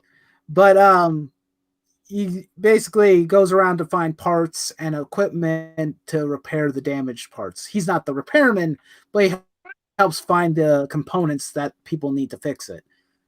But then I decided, but to change the story up a bit, is that he goes into one of these old, outdated facilities and finds a young girl in there, hooked up to all sorts of attachments and whatnot, and accidentally wakes her back up.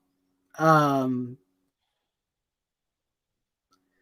it turns out that the technology that they used, or I don't know if the name for calling it an arc system works or not.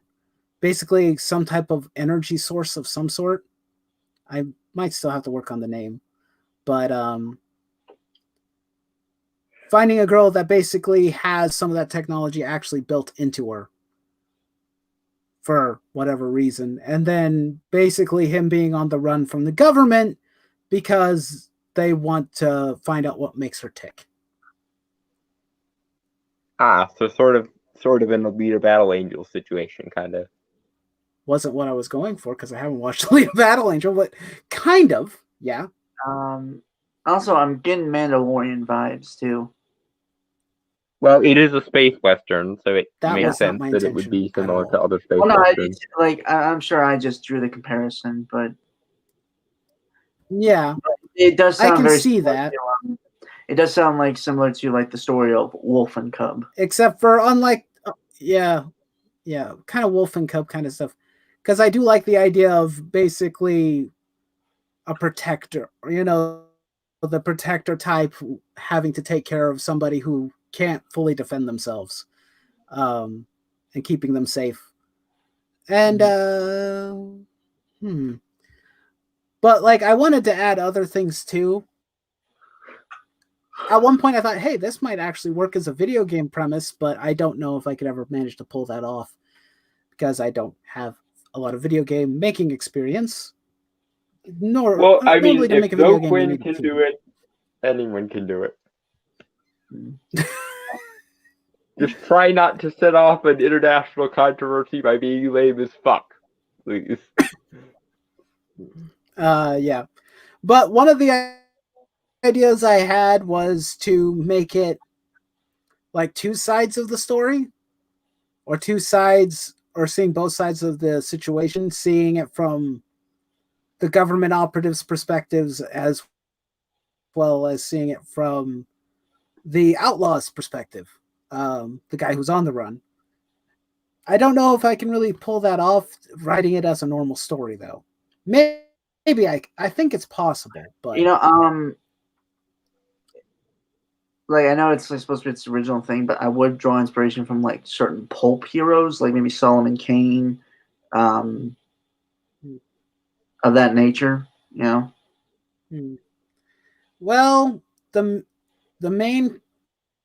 Well, like in terms are of you talking about for the government agent or what? I don't think Solomon Kane would fit in this setting. Okay, there's not enough religion or magic to make a Solomon Kane character work. I mean more in story structure than anything. This is just a thought. Maybe. I don't know. Mm-hmm. The well, considering that this originally came from the inspiration of Trigun, the main character was supposed to be more of a trickster style character than an actual, solemn lone hunter type character. Someone a bit more of a trickster, a bit more of a troublemaker, a bit more comedic and fun, because I really liked Vash's character, and I really think that would be better for, because I mean, we're talking about someone who's an outlaw and whatnot and having to evade law enforcement.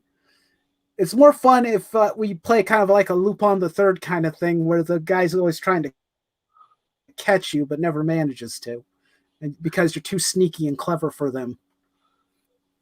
Plus, we already have too many brooding loner types. Yeah. So. But obviously getting help from others.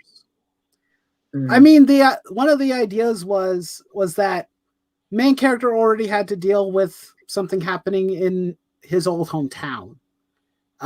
His old hometown got destroyed, basically by government officials So he's not exactly a fan of the government of this particular world. And